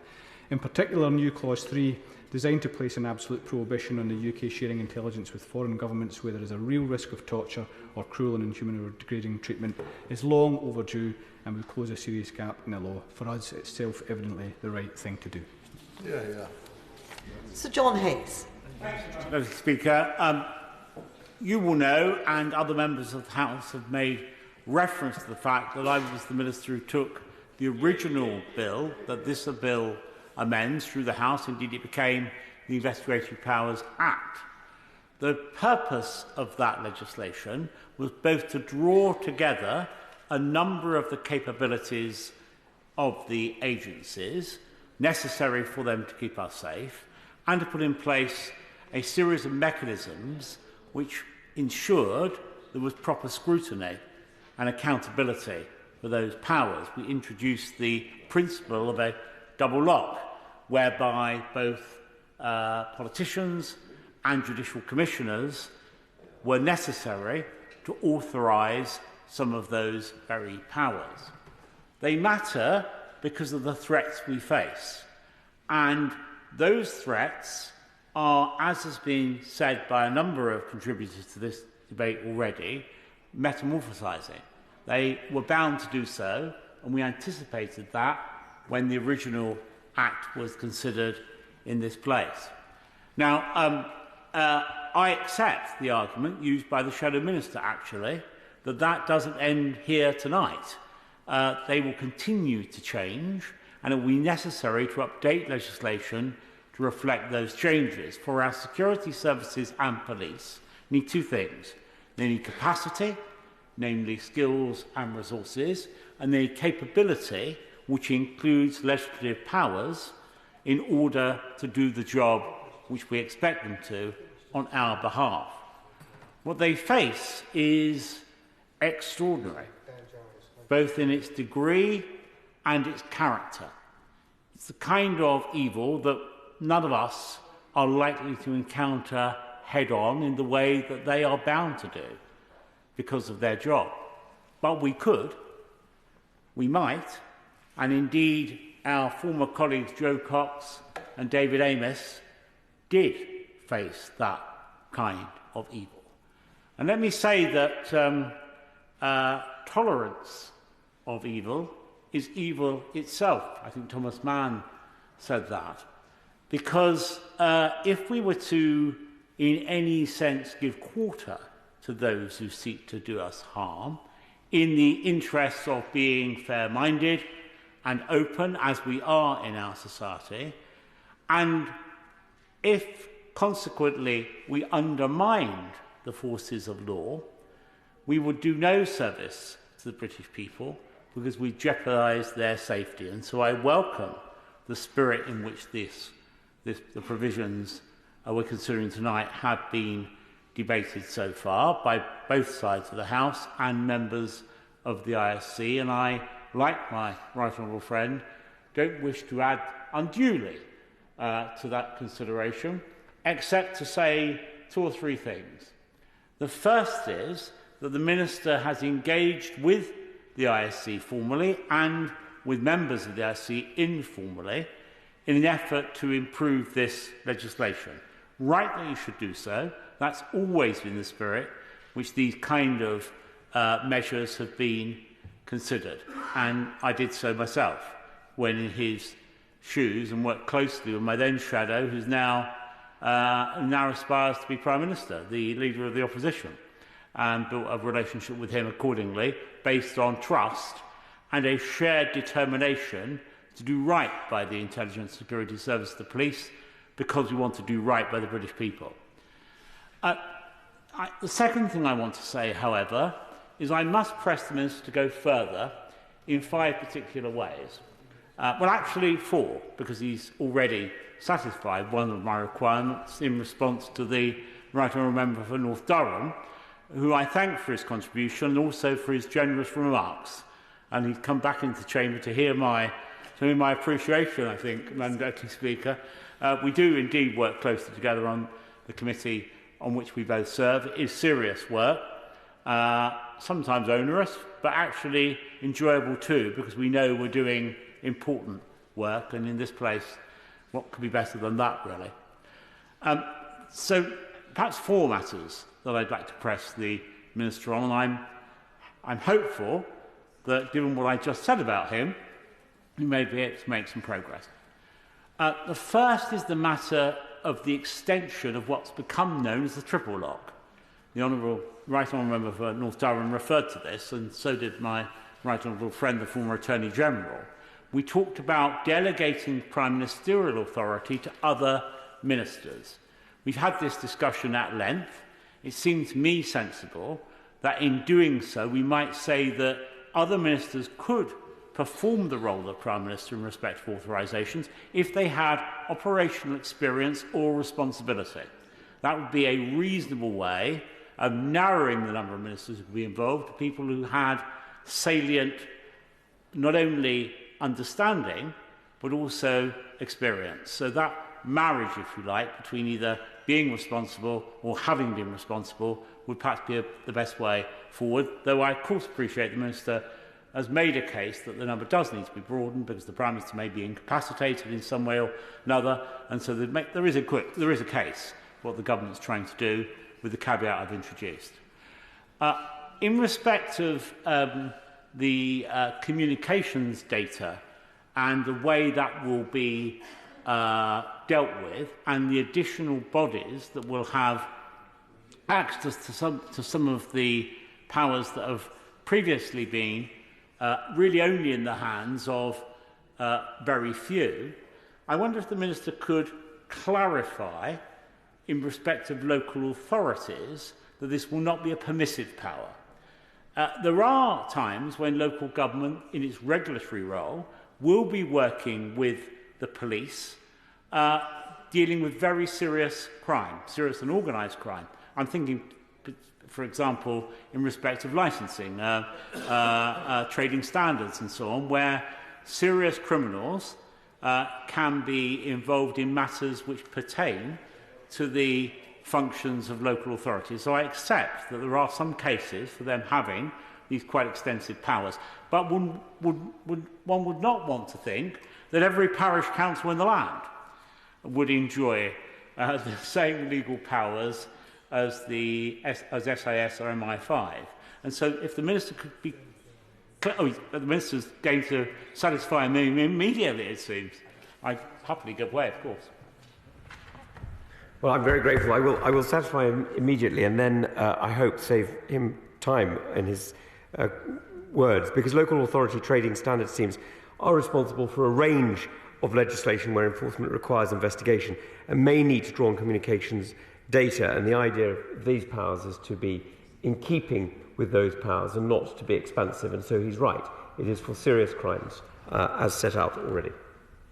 That's excellent, that it helps because the schedule that the Minister is associated with that part of the bill doesn't implicitly make that clear, and I hope the Minister will not only, having given that binding assurance to the House tonight, will reinforce that both in the explanatory notes associated with the Act and in the code attached to the Act. And I'm seeing him nodding you may well want to say a word or two more when he sums up. I happily give way to my friend. Very grateful for the right on giving way, but can I perhaps gently suggest to him that he goes back to the Minister now just to pin down exactly what he actually is going to agree to, because I think this issue, which we've got no problem in the ISC, I don't think the public would do, that our security services have these powers, they'd be less comfortable like he and I are, or others, organisations.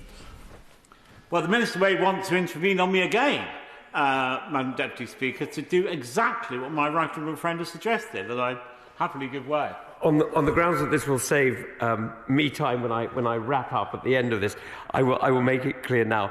His Majesty's Treasury is responsible for civil enforcement of financial sanctions regulations, and some information which is essential in carrying out civil enforcement functions is now communications data, such as the timestamp on the online banking transactions, and His Majesty's Treasury cannot currently use its information powers to compel that information to be provided by the telecoms operator. So, to go back to the statement I made earlier, local authority trading standards teams are responsible for a range of legislation where enforcement requires investigation and may need to draw on communications data. That's very helpful, and I think does go a fair way towards what I want to achieve. The Minister has made it clear, therefore, that the power won't be permissive, and if he makes that, uses those very words, forgive me for putting them into his mouth, Madam Deputy Speaker, I think it would help too. These are going to be rarely used, particular powers associated with regulatory or legal functions of local authorities, not permissively available to local authorities at their whim. That's clear as crystal, is it not? I'll use the words, if the Honourable Member will forgive me, the Right Honourable Member will forgive me, I'll use the words I'm using because they will be used as infrequently as I hope we would all hope they would be, but they will be used in keeping with the law as described, and if the frequency increases, it will be because of the need to act. So I'm very cautious about saying that these crimes will disappear and therefore the frequency will change. I'm not willing to predict the criminality of this land. I entirely understand, and I use the example myself of trading standards. We have an issue in Lincolnshire with the sale of illegal cigarettes, which has become not a trivial matter, but is a matter of organised crime. This is not restricted to my county or locality. It's a national problem, actually. And it's, of course, an example of where a local authority working closely with the police would exercise powers that might well necessitate, and by the way, working with other agencies too, because money laundering is involved, so HMRC might be involved, and so on and so forth. That's a good example of where these powers might be useful in catching very serious criminals indeed. But the word I wanted him to use is that these powers are not permissive. And he will understand what I mean by that, because I can't see why that would give him any problem at all. I mean, given the reasonable, sensible manners. I will apologise to my right honourable friend. These powers are not permissive in the sense that they're expansive. They are permissive only in the sense that they are applied to by this law and in the restriction of the powers that local authorities have already. They're not to be used, in any way other than as set out very clearly in this bill. I think that is helpful, because he will remember that when we debated the original bill that came the Act, one or two newspapers used the term the Snoopers Charter, and images of local authorities using these powers to investigate people's rubbish to make sure they were recycling properly, for example, were used. Now, I don't want to add unnecessary, undesirable levity to our consideration tonight, because we're dealing with very serious matters indeed. But the Right Honourable Gentleman will understand how that kind of misunderstanding, indeed misinformation, could do far more harm than good. Again, just to clarify for him, make it clear that this bill offers no greater expansion than his own did of 2016, and in the same way as he made sure that that bill was no Snoopers Charter, I can assure him this one isn't either. I think I've Well, I was going to say I'd done that matter to death, but I can see my rival friend wants to intervene on me. Well, I think the Minister is getting another dance on the head of a pin award for his explanation. But isn't what my friend is trying to get on the record is, and again, it's not because it's speaking to people in this House who perhaps understand this bill, but the wider public, that the way in which the bill will be used to include, for example, local authority, is when it's being driven by a security issue. The example he gave, for example, for organised crime in cigarette smuggling, for example. Yes, exactly. And I think the Right Honourable Gentleman put that very clearly, and I think the sense of what the Minister said has reassured me that it's not the intention of the government to extend these powers beyond those very strict legal limits associated with the kind of organised crime that he and I have both cited. Now, for me, that's a considerable progress. The Honourable Gentleman spoke earlier of a half a win. I think that's probably 3/4 of a win, at least. And for that reason, I feel that I can move on to my next request to the Minister. And it's this, that we spoke earlier, didn't we, about IPCO and their association with government and their role. And he will know that this legislation allows for the fact that a report, and the member for North Durham referred to this, is made available to the ISC on an annual basis, and there's been some concern that report might be rather different to the report which is made available to ministers and others. Now, my anxiety is that it isn't different, and all that it excludes are current operational matters. Nothing else should be excluded from what my committee considers, and clearly it needs to be the same as what IPCO get. We can't have 3 or 4 different reports. May I give him that assurance? Well, that's a 100% win. That's not half a win or 3/4 of a win. That is a win. So we are making huge progress tonight, partly due to the diligence of the members of the ISC and other members of this House, the official opposition, but largely due to the reasonableness of the Minister. He is a listening figure and is growing as a result in stature and reputation. So I'm delighted that the Minister has agreed to the 4th of my requirements. I did have a 5th, however, and I was inspired to make this request by none other than the Shadow Minister. Now, that will come as a surprise, perhaps including to the Shadow Minister himself, but he made a very strong point, it seems to me, when moving his amendment about finding some way of formalising the expectation of this legislation being regularly reviewed and, when necessary, updated. I don't imagine the Minister will rush to accept the amendment in the name of the official opposition. It would be unconventional, certainly, were he so to do. But I do think it's worthy of further consideration by government. This is going to be a challenging business for whoever the Security Minister is, but I think recognising the dynamism of the threat we face and therefore the necessity of an equally dynamic response is of great significance and importance and value. So I hope the Minister, when he sums up, might find some words that will allow him to recognise the sensible suggestion made by the Shadow Minister and the spirit in which it was made, actually, because I think that would be further evidence of the Minister's stature, which at the moment I'm an advocate of, but I'm seeking further adherence to my cause. With those few remarks and endorsing much of what has already been said, I will draw my speech to a conclusion with this thought. I spoke earlier about Thomas Mann and his description of tolerance and evil, but Perhaps Chesterton put this most succinctly. Chesterton said, "Unless a man becomes the enemy of evil, he will not become its slave, but its champion."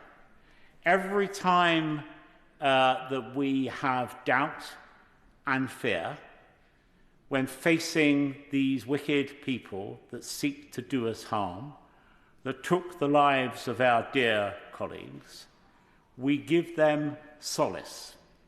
Every time we stand firm and do what's necessary to defend our nation and its people, we do what's right. The Minister has the great privilege of leading that effort tonight. In doing so, he will have the support of all men and women of goodwill across this House. Dame Angela Eagle. Thank you very much, Madam Deputy Speaker, and it's a pleasure to follow the Right Honourable Gentleman, the members for South Holland and Deepings, and indeed all of the other fellow members of the ISC who've spoken on both sides of the House in our debate seeking to improve this important piece of legislation tonight. And I must say, Madam Deputy Speaker, it's very rare that when one is called towards the end of a debate, there have been concessions on most of the areas that are at issue, leaving very little else to say. And it makes me happy that I didn't write my speech in advance, since I would have had to rip most of it up following the Security Minister's very welcome concessions on a range of issues tonight in our debate, and they're on the record and they are indeed extremely welcome. But I think that there is one area of detail that I want to come on to with respect to the triple lock amendment on the qualifications and experience of those Secretaries of State who, under the widening of the triple lock, could, if the Prime Minister of the day is incapacitated for some reason, be drawn into making a warrant to intercept the communications of a member of this Parliament, or indeed a member of any of the devolved legislatures in the UK. The Right Honourable Member for Haltemprice and Howden, I think, was very explicit about why that particular protection should be in existence, and I completely agreed with his analysis of why. It's one of the ways that we defend our democracy, by allowing members of Parliament to do their unique jobs without interference, unless it's for an exceptional and a very, very good reason, which has been authorised at the highest level. There's been a lot of to and fro while the bill's been going through its parliamentary stages about precisely how this widening of the power to make such a warrant away from the Prime Minister if he or she is indisposed or unable to be near secure communications should actually be defined. And we've got down to the stage where everybody agrees that in order to make that system robust, there should be an expansion. We've even got to coming up with a number of potential Secretaries of State, that is 5, who should be authorised in these particular exceptional circumstances to make that warrant. So we're now down to the last piece of disagreement between the ISC and the Minister, and that is what the qualifications of those Secretaries of State should be. And in seeking to try to draw out precisely what the government have meant by this, we have asked as a committee that that the relevant Secretaries of State who might be down to do this duty ought to already be responsible for warranty or have had previous responsibility for it. Thus far, though, the government and the minister have been unwilling to be that deliberate in the arrangements that they've made. And as my honourable friend said in his contribution to the debate, the only qualification, apart from being a Secretary of State, that the government appears to have admitted is that the relevant person making this, standing in for the Prime Minister, ought to have had a 20-minute security briefing about warranty. I'm happy to give way. Honourable friend agrees with me that why this is so important is because the Secretary of State will be acting as the Prime Minister at that time, and that once that decision has been taken, even though we've now got the commitment from the Minister that the Prime Minister will be told, not should be told, they will not be able to overturn that in any way or review it. So the person is acting as the Prime Minister at that stage. Yes, and clearly it's important that there's a reassurance that the Secretary of State who's picked to do that job in these exceptional circumstances will have either previous experience of being responsible for warranty and issuing warrants, or current experience. Now, I don't see why the Security Minister can't concede that that is where we should be. And I don't understand, over all of the parliamentary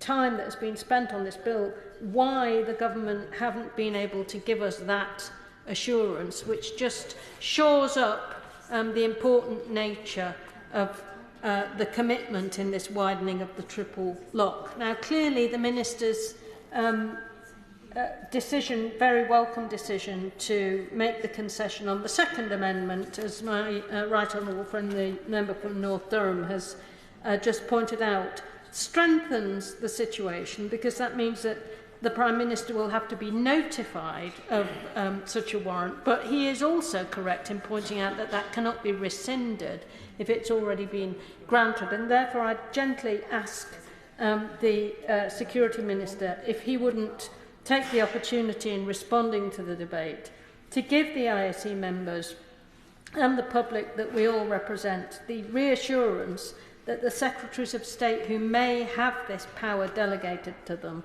will either already be responsible for warranty or have previous responsibility for warranty. I don't understand why he can't just get up and give us that final assurance. If he does that, I actually think that we will have done extremely well out of the report stage of this committee, but I'm rather disappointed that he isn't leaping to his feet, since he's been leaping to his feet a lot while my colleagues have been making their speeches, and I see no such flicker out of him as I'm making mine. Now, I suspect and hope that that's because he's just thinking about how he's going to wind up the debate and give us that final assurance that we need to have. Yeah, happy to. And it is doable, because we're not asking here to put something on the face of the bill. This could be done in the guidance, which the Minister has already agreed, for example, on the should to will. So this could be reflected in the guidance, which goes alongside this bill. I can see him looking pensive. I hope that means that he's thinking of some way to just reassure us on this final, really important point with respect to the triple lock and the widening of those powers to other ministers who are not the Prime Minister. I think it's important, and I think that the whole debate around the Investigatory Powers Amendment Act demonstrates that when threats evolve, the requirement to meet them has also to evolve. We know that this is an area of rapid development, and we know also that we will be back in the not too distant future looking to see how these powers can probably be changed again in order to meet to defend our democracy and meet some of the threats of serious organised crime and terrorism, which our security forces help us deal with day in, day out. But we also know that if our citizens are going to give us effective permission and consent to take some of these powers, then any increase in powers have to be accompanied by an increase in proper oversight in order to reassure our own citizens that democracy is being defended and not undermined. And that includes oversight by the ISC, which is why I'm a big supporter of New Clause 1, as moved by my right honourable friend from the front bench. And I think it's important that this reassurance can be given in an ongoing way. I don't want to repeat a lot of the arguments that have been made by other colleagues, and I think it's important now to listen to what the Minister has to say, to thank him for the concessions that he's made, and to hope that he can just make a slight move towards us on the warranty issue in the instance of the triple lock, so we can be even more content than we are now. Thank you. Theresa Villiers. Thank you, Madam Deputy Speaker. I'd like to speak about Amendments 15, 20, 22 and Government's Amendments 3 and 6. And I'd also highlight that the investments declared on my register of interest include a data company. Madam Deputy Speaker, the intelligence services carry out vital work in keeping us safe in a dangerous world, as we've heard from many colleagues this evening. And the secrecy that surrounds what the agencies do inevitably means that the majority of people who work for them will never receive public praise or recognition.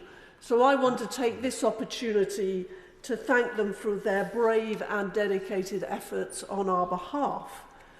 And this bill does provide important updates to the law to enable these people to operate effectively and adapt to fast-moving technological change and innovation.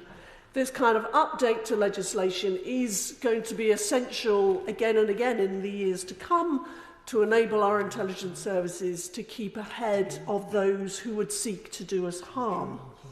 For example, at the heart of what we're doing today, it just makes no sense to require, as the current law does, that the intelligence services undertake the full range of actions designed for holding sensitive, confidential and private information when dealing with data sets that are readily available to the public or to commercial users, and over which there is little or no expectation of privacy. So I welcome the bill, and my purpose this evening is just to seek to ensure that the extension of the powers that the government proposes to give to the intelligence services is accompanied by the appropriate extension of scrutiny. And we do have one of the most rigorous and comprehensive legal frameworks in the world to provide democratic control and oversight of intelligence work, including, as we've heard, a significant role for the ISC, of which I'm a member. And that committee has raised a number of concerns about the bill, and I really welcome the changes that have been made in the other place, and indeed this evening, by the Minister to respond to the concerns expressed by members of the ISC. So, for instance, it is good to see in Government Amendments 3 and 6 that additional certainty is being provided on which organisations will be able to use new intrusive powers and how they will be constrained in their use. Because, of course, controversial examples of local authority deployment of such powers in the past were debated at length in relation to the 2016 Act, and it would have been worrying for this bill to reach the statute book without there being further clarity on this point. And I also welcome the tightening up of the provisions in the bill on the triple lock, which determines the very rare circumstances when the communications of a legislator can be intercepted. And this includes amendments in the other place specifying that only 5 designated Secretaries of State may sign off on these warrants in place of the Prime Minister, and only when the Prime Minister is unable to do so because of incapacity or inability to access secure communications. But like others, and including the Honourable Lady for Wallasey, who I'm privileged to follow in this debate, I do think the government still has something some work to do on the matters raised in Amendments 20 and 22, tabled by my colleagues from the ISE, in terms of providing confidence that this highly sensitive task will be carried out responsibly and lawfully. Because we really do need to ensure that the designated Secretary of State has to be someone whose routine duties include signing warrants or who has relevant operational experience of doing so. And as someone who's scrutinised and signed intercept warrants for nearly 4 years as a Northern Ireland Secretary, I know how important that practical understanding and awareness is. But having said that, I do very much welcome the statements already made in relation to how the Code of Practice will operate in this area, and of course in relation to making sure the Prime Minister is notified of any of these warrants agreed on his behalf. But lastly, I want to consider Amendment 15. As we've heard, on internet connection records, the current rules do mean that to lawfully access an internet connection record, the intelligence services must know the precise service access and the time it was accessed. Clause 15 of the bill would extend that power to identify individuals using one or more specified internet services for a specified period. Now, on the face of the bill, there's simply no limit on the number of services or the length of the period specified. And there's nothing in Clause 15 to confine this new power to sites which are inherently suspicious. The intelligence services, for example, might reasonably want to collect information on access to uncontroversial, widely used sites by people who are of concern to them. But the disadvantage of that is that it means routine online activity by many entirely innocent people could also be scooped up. And I acknowledge, of course, that we're talking about only communications data, i.e. the who, when, where of online activity, not the content of the communication. And I also concede that the general rules on necessity and proportionality provide a constraint here, an important one, as will the commitment to delete data collected which relates to people who are not of interest to the security services. But as my right honourable friend for Kenilworth and Southam said at second reading, the fact that data is not retained doesn't mean that it isn't intrusive to collect it. So I think there is a credible case for inserting a requirement to seek the permission of a judicial commissioner rather than letting these decisions be made internally by the intelligence agencies. So in conclusion, this is an important bill which I very much hope the House will pass this evening. But there remain real concerns about Clause 15 and the width of intrusion that it would involve. I therefore urge the Minister in his summing up once again to consider additional safeguards to govern the exercise of these new powers to access internet connection records so that we guarantee proper scrutiny and public confidence, and we ensure that the regulation of our intelligence services continues to be world-leading. Thank you. Before I call the Honourable Member for Strangford, I'm sure the whole House will want to join me in wishing him a very happy birthday. Hey. Jim Shannon. Don't you want again? Madam Deputy Speaker, you're most kind. When you get to my age, Madam Deputy Speaker, you don't count the years, but you make the years count. You know. But you're most kind. Thank you very much. That's most generous of you. It's also an absolute honour and pleasure to follow the Honourable Lady for Chipping Barnet. And can I put in record my thanks for her time as Secretary of State in Northern Ireland. We appreciate her commitment and efforts over those years and her intelligence and interest in Northern Ireland. It hasn't dissipated because she's no longer the Secretary of State for Northern Ireland, and indeed it is added to the occasion. So again, Madam Deputy Speaker, it's a pleasure to speak in this bill. I have spoken in this bill and on numerous occasions in the past, and the Minister will know that. And I'm aware of the complexity of the issue and the need to give it privacy in its rightful place within our national security. So I would like this to put on record my thanks to all of the security and intelligence services for all that they have done and still do, and we owe them a great debt, and I want to put on record my thanks to them as well, as others have done the same. I thank the Minister during the last debate in this place for his assurances regarding whether that balance was struck, and yet I have still been contacted by constituents who continue to express their concern. So I want very quickly, I'm not going to detain the House very long, about 5 minutes approximately, Madam Deputy Speaker. My constituents who continue to express their concern, and I will highlight again that concern to give my constituents one last chance of receiving from the floor of this House final assurances. The remaining concerns are ones which we ourselves in this place have much cognizance towards, and that is something that we treasure. Freedom within a democratic society to live our lives in peace as long as we are not adversely affecting the lives of others. This is a precious right, and one which none of us in this House are wanting to remove. I refer to clauses 1 and 2 if I can, and just highlight 4 companies who have expressed concern, just to get the Minister's response to that. My constituent has highlighted these issues, and I quote them. In addition to the concerns of civil society, I'd like to draw your attention to some of the comments submitted in evidence to the Bill's committee from the tech industry. Apple, for one, in addition to impacting the safety of billions of users around the world who rely on security technologies developed by Apple and other companies, the bill in its current form would undermine fundamental human rights. In fact, just this year, the European Court of Human Rights held that requiring a company to provide a means to decrypt all encrypted communications on its platform violated the right of privacy in Article 8 of the European Convention on Human Rights. The second one is Tech UK. This could impede, and I quote again, this could impede the ability of Tech UK members to modify products and services over time to protect users from active security threats, to innovate and enhance their services for their users. And thirdly, the Information Technology Industry Council. We strongly encourage greater scrutiny of these implications so that the bill will not have a chilling effect on a company's ability to conduct business or in current or future innovations, and that it will serve to further international efforts on shared goals around trust and security.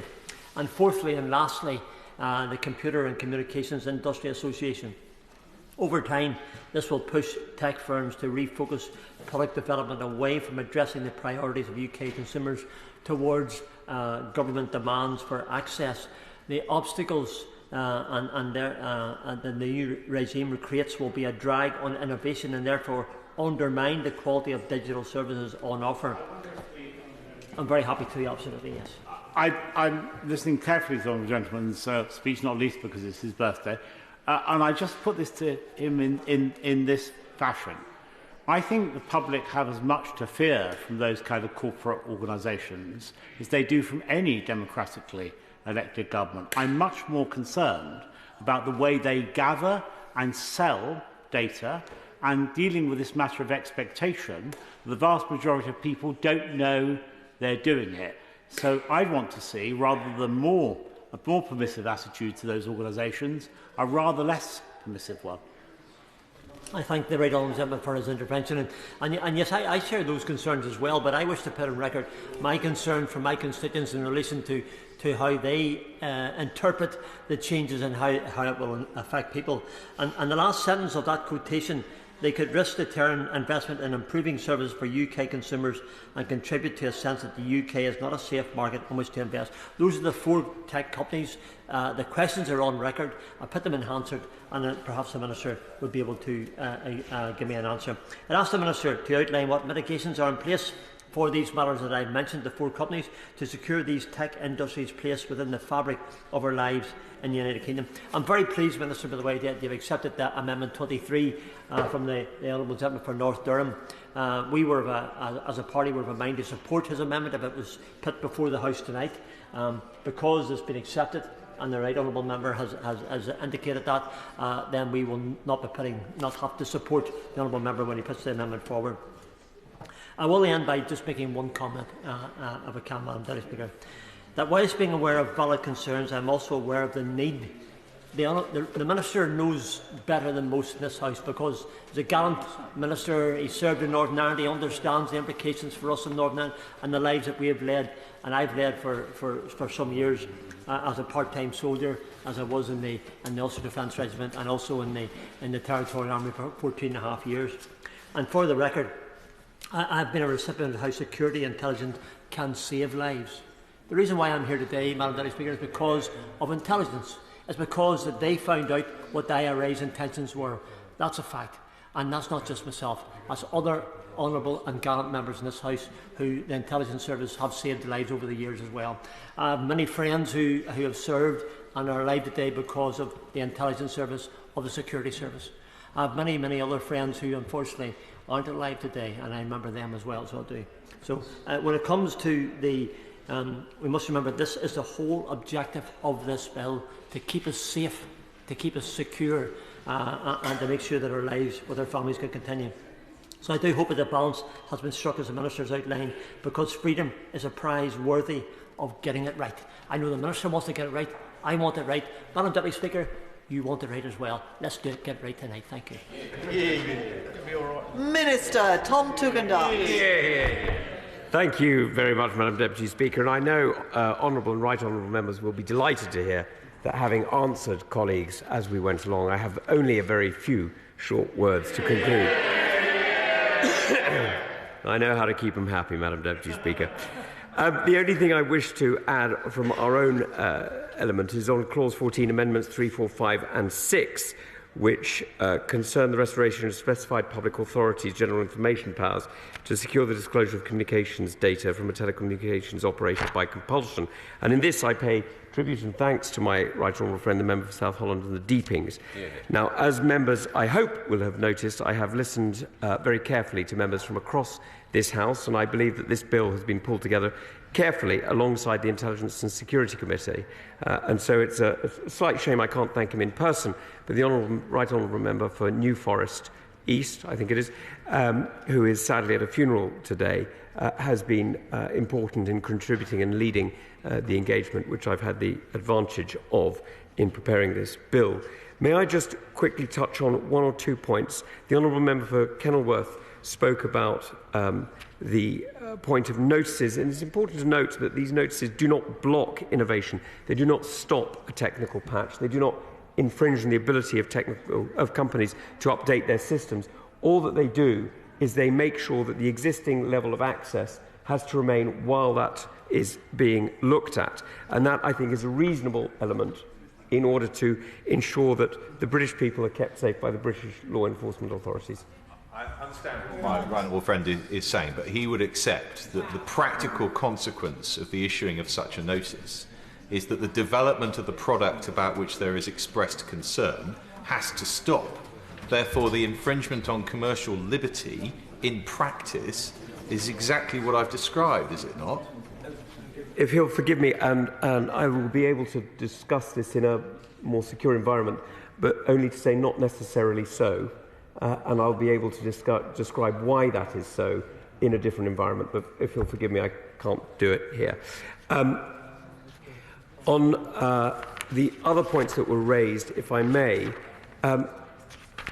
the new clause 22 and 23, if I may, the reason why we're not accepting this, and I do understand the points that are being made by honourable, right honourable members and friends across the House, is that we're talking about a very limited number of people.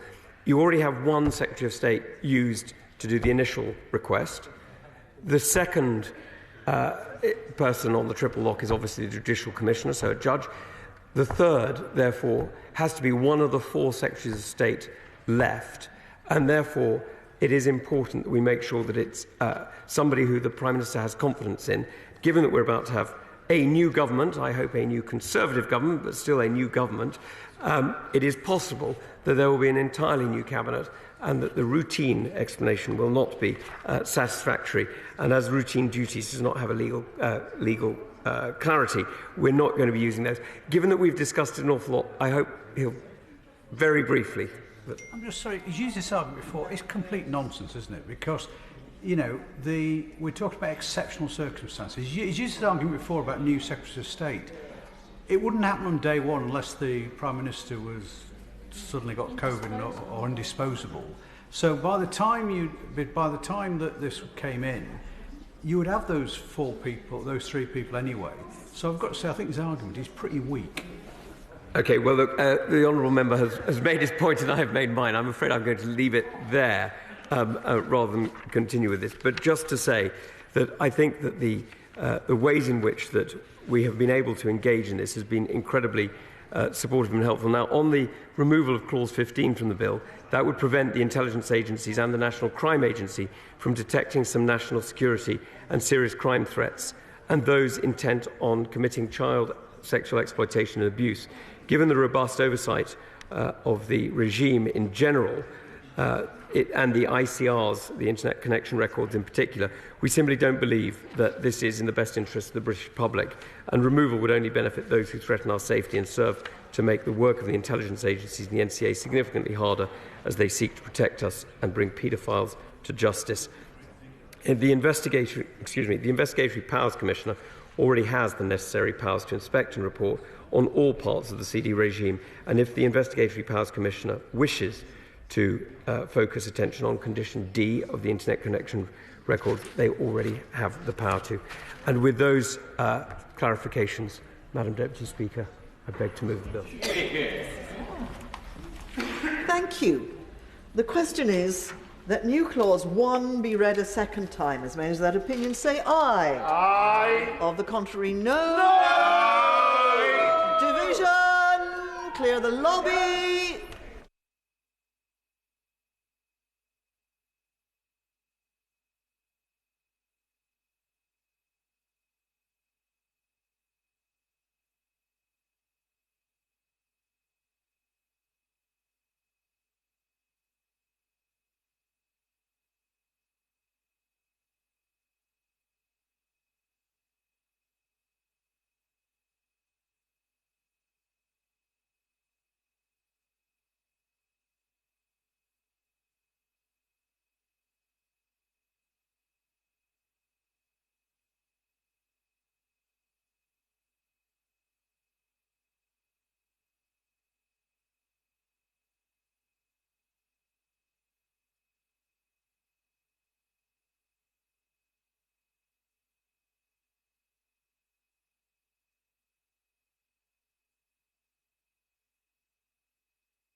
Order.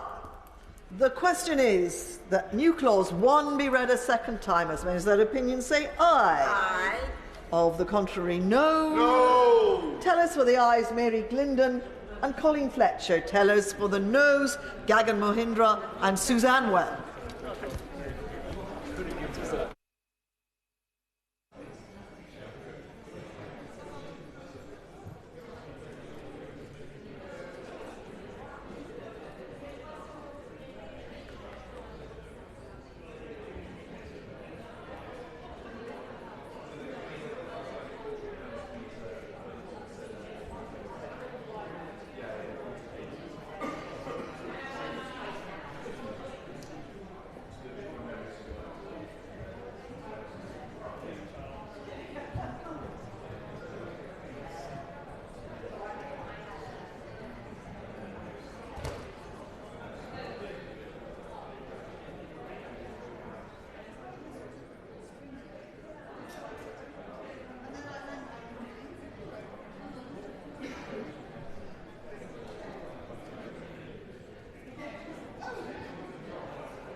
The ayes to the right, 171. The noes to the left, 265.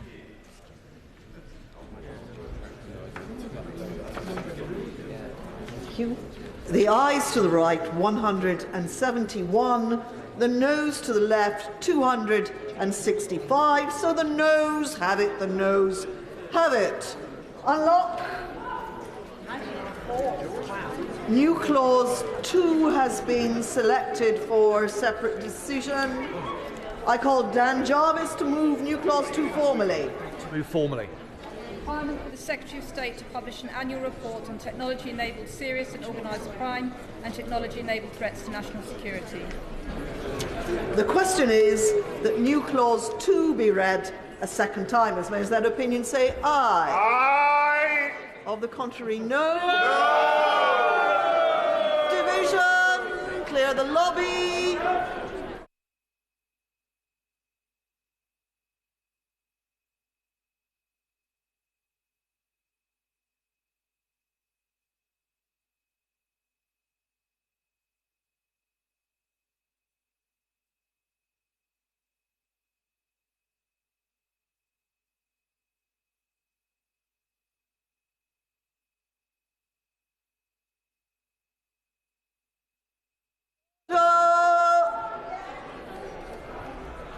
The question is that new clause 2 be read a second time. As many as that opinion say aye. Aye. Of the contrary, no. No. Tell us for the ayes, Mary Glindon and Colleen Fletcher. Tell us for the noes, Kevan Mohindra and Suzanne Webb.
Order!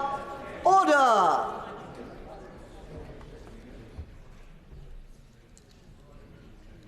The ayes to the right, 171. The noes to the left, 265.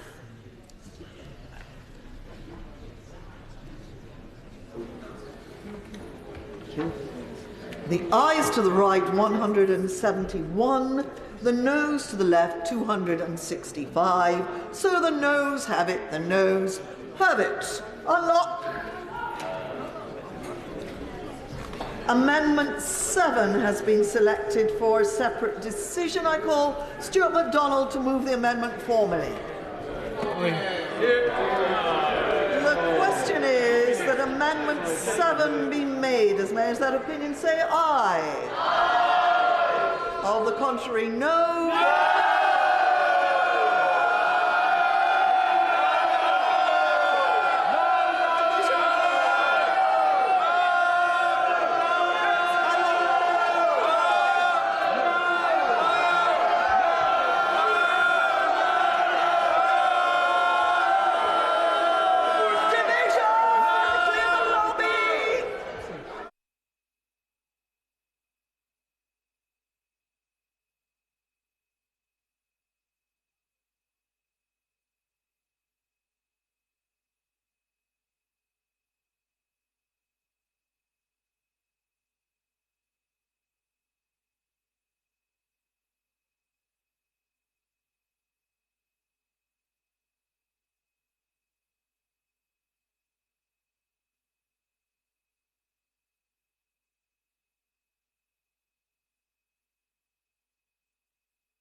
Order!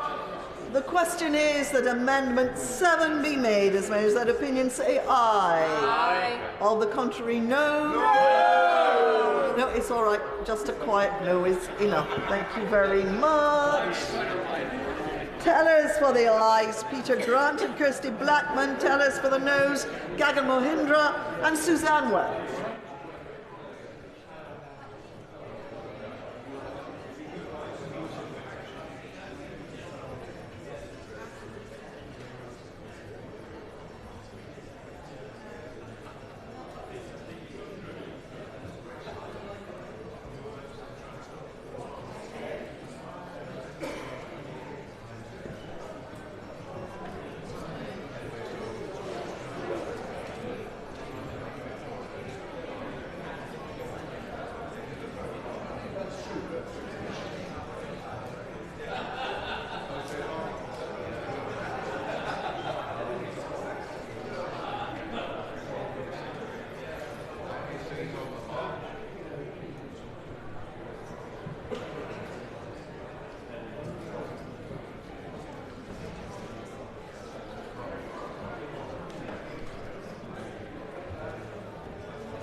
The ayes to the right, 39.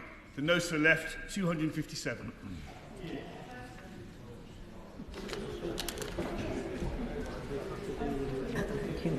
The ayes to the right, 39.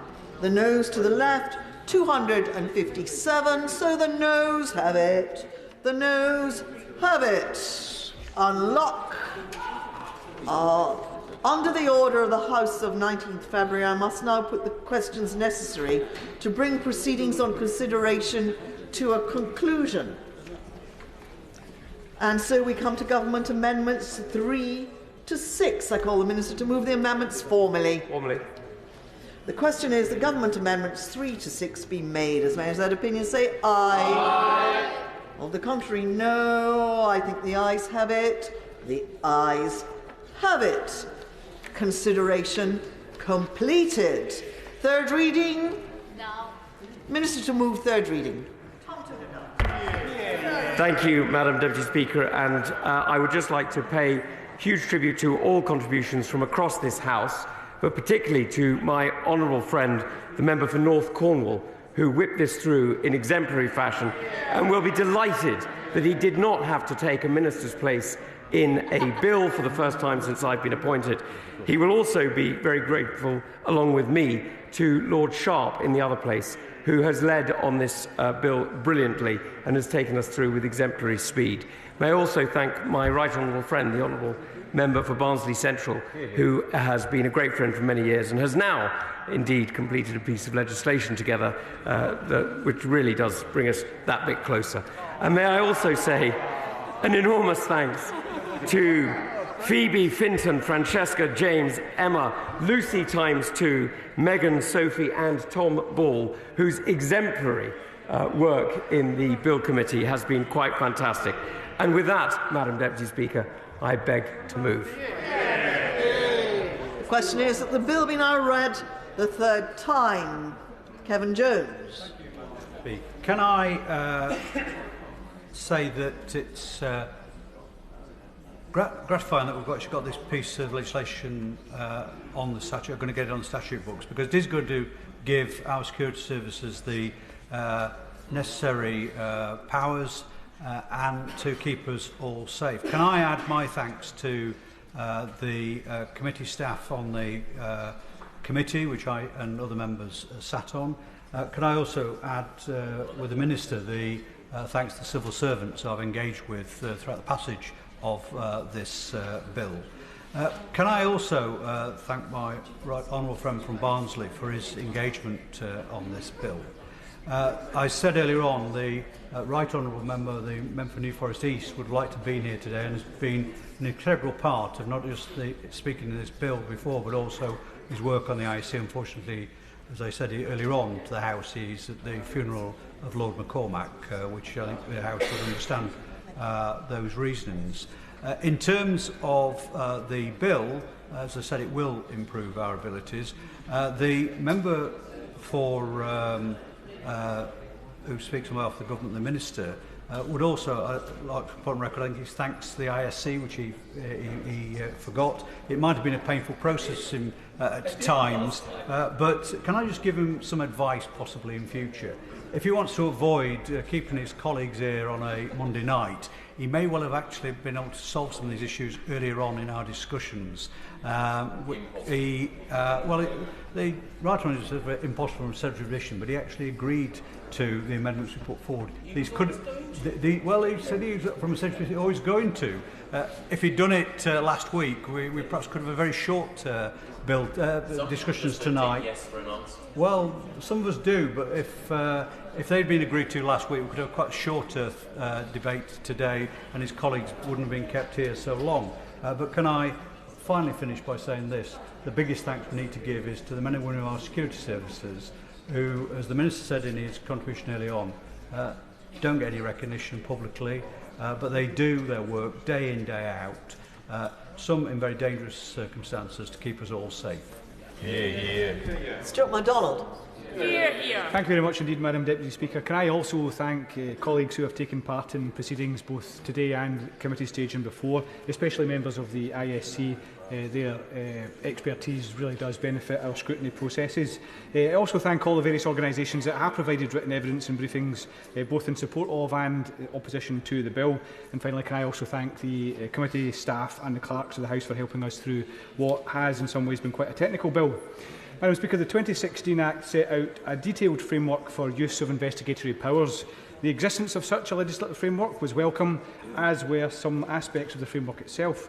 We worked hard to try and improve that framework, but ultimately believed it fell short of what was required, and so we voted against that bill at third reading. We are in much the same place today. We get the motivations for the bill, they're understood, and we are sympathetic to some of what the bill seeks to achieve. However, we are not convinced that all the powers are shown to have been necessary and proportionate, and that there are not other ways to get to where those seeking the new powers need to be. At the same time, with more extensive powers and more extensive use of those powers, there should come greater oversight. In our view, the bill heads us in the opposite direction, watering down or failing to put into place necessary advanced judicial oversight. Such oversight, we believe, is of benefit not only in providing reassurance to members of the public concerned with the implications for their private lives, but also in providing reassurance to the very people who need to navigate these powers, members of our security and intelligence services and other public bodies. Instead, they are left to make difficult, almost impossible judgments as to their lawful use, necessity and proportionality. So we do not take this step lightly, Madam Deputy Speaker, but for these reasons we do vote against third reading tonight. Dan Jarvis. Thank you, Madam Deputy Speaker. I rise to confirm that these benches support the third reading of this bill. Madam Deputy Speaker, it's the first duty of every government to keep its people safe. So it's right that we take the opportunity tonight to pay tribute to the exceptional men and women who serve in our police and our security services, often in the shadows and often without recognition, working tirelessly to keep our country safe. We owe them all a debt of gratitude. We also owe it to them as members of this House to provide them with the powers they need to discharge their duties. And this bill does that. And in part, it does it because it has been the product of constructive cross-party efforts both in this House and in the other place. I do particularly want to take the opportunity to thank the Minister for his work on the bill. I wish him well with future endeavours.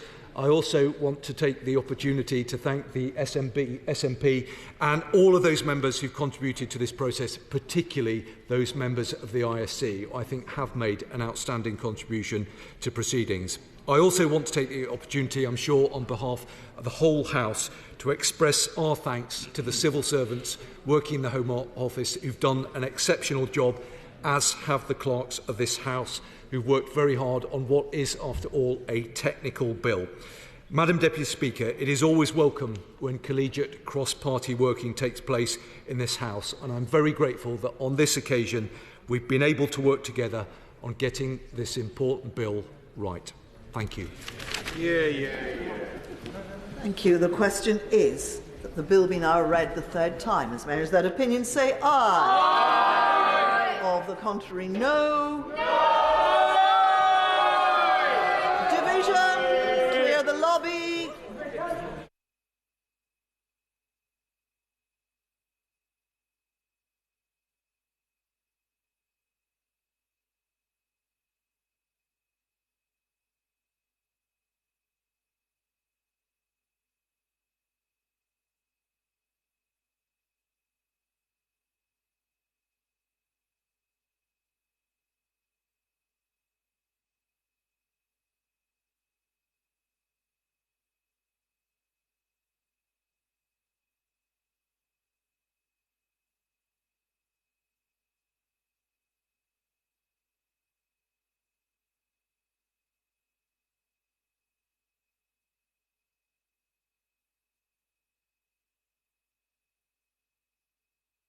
Order.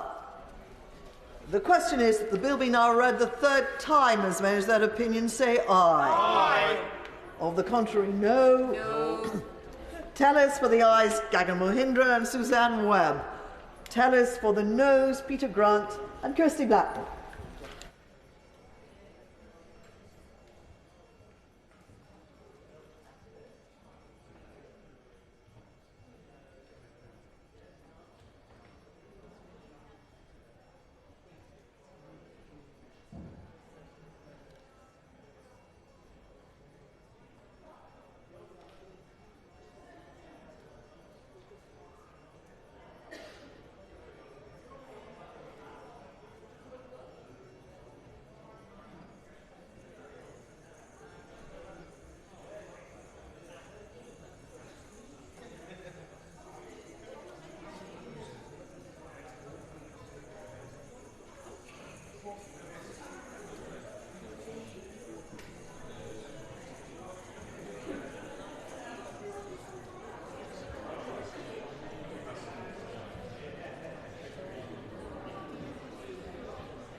Order! Order!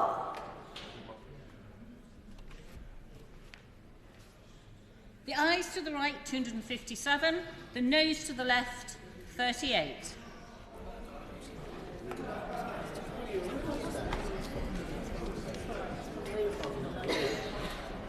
Thank you. The ayes to the right, 257. The noes to the left, 38. So the ayes have it.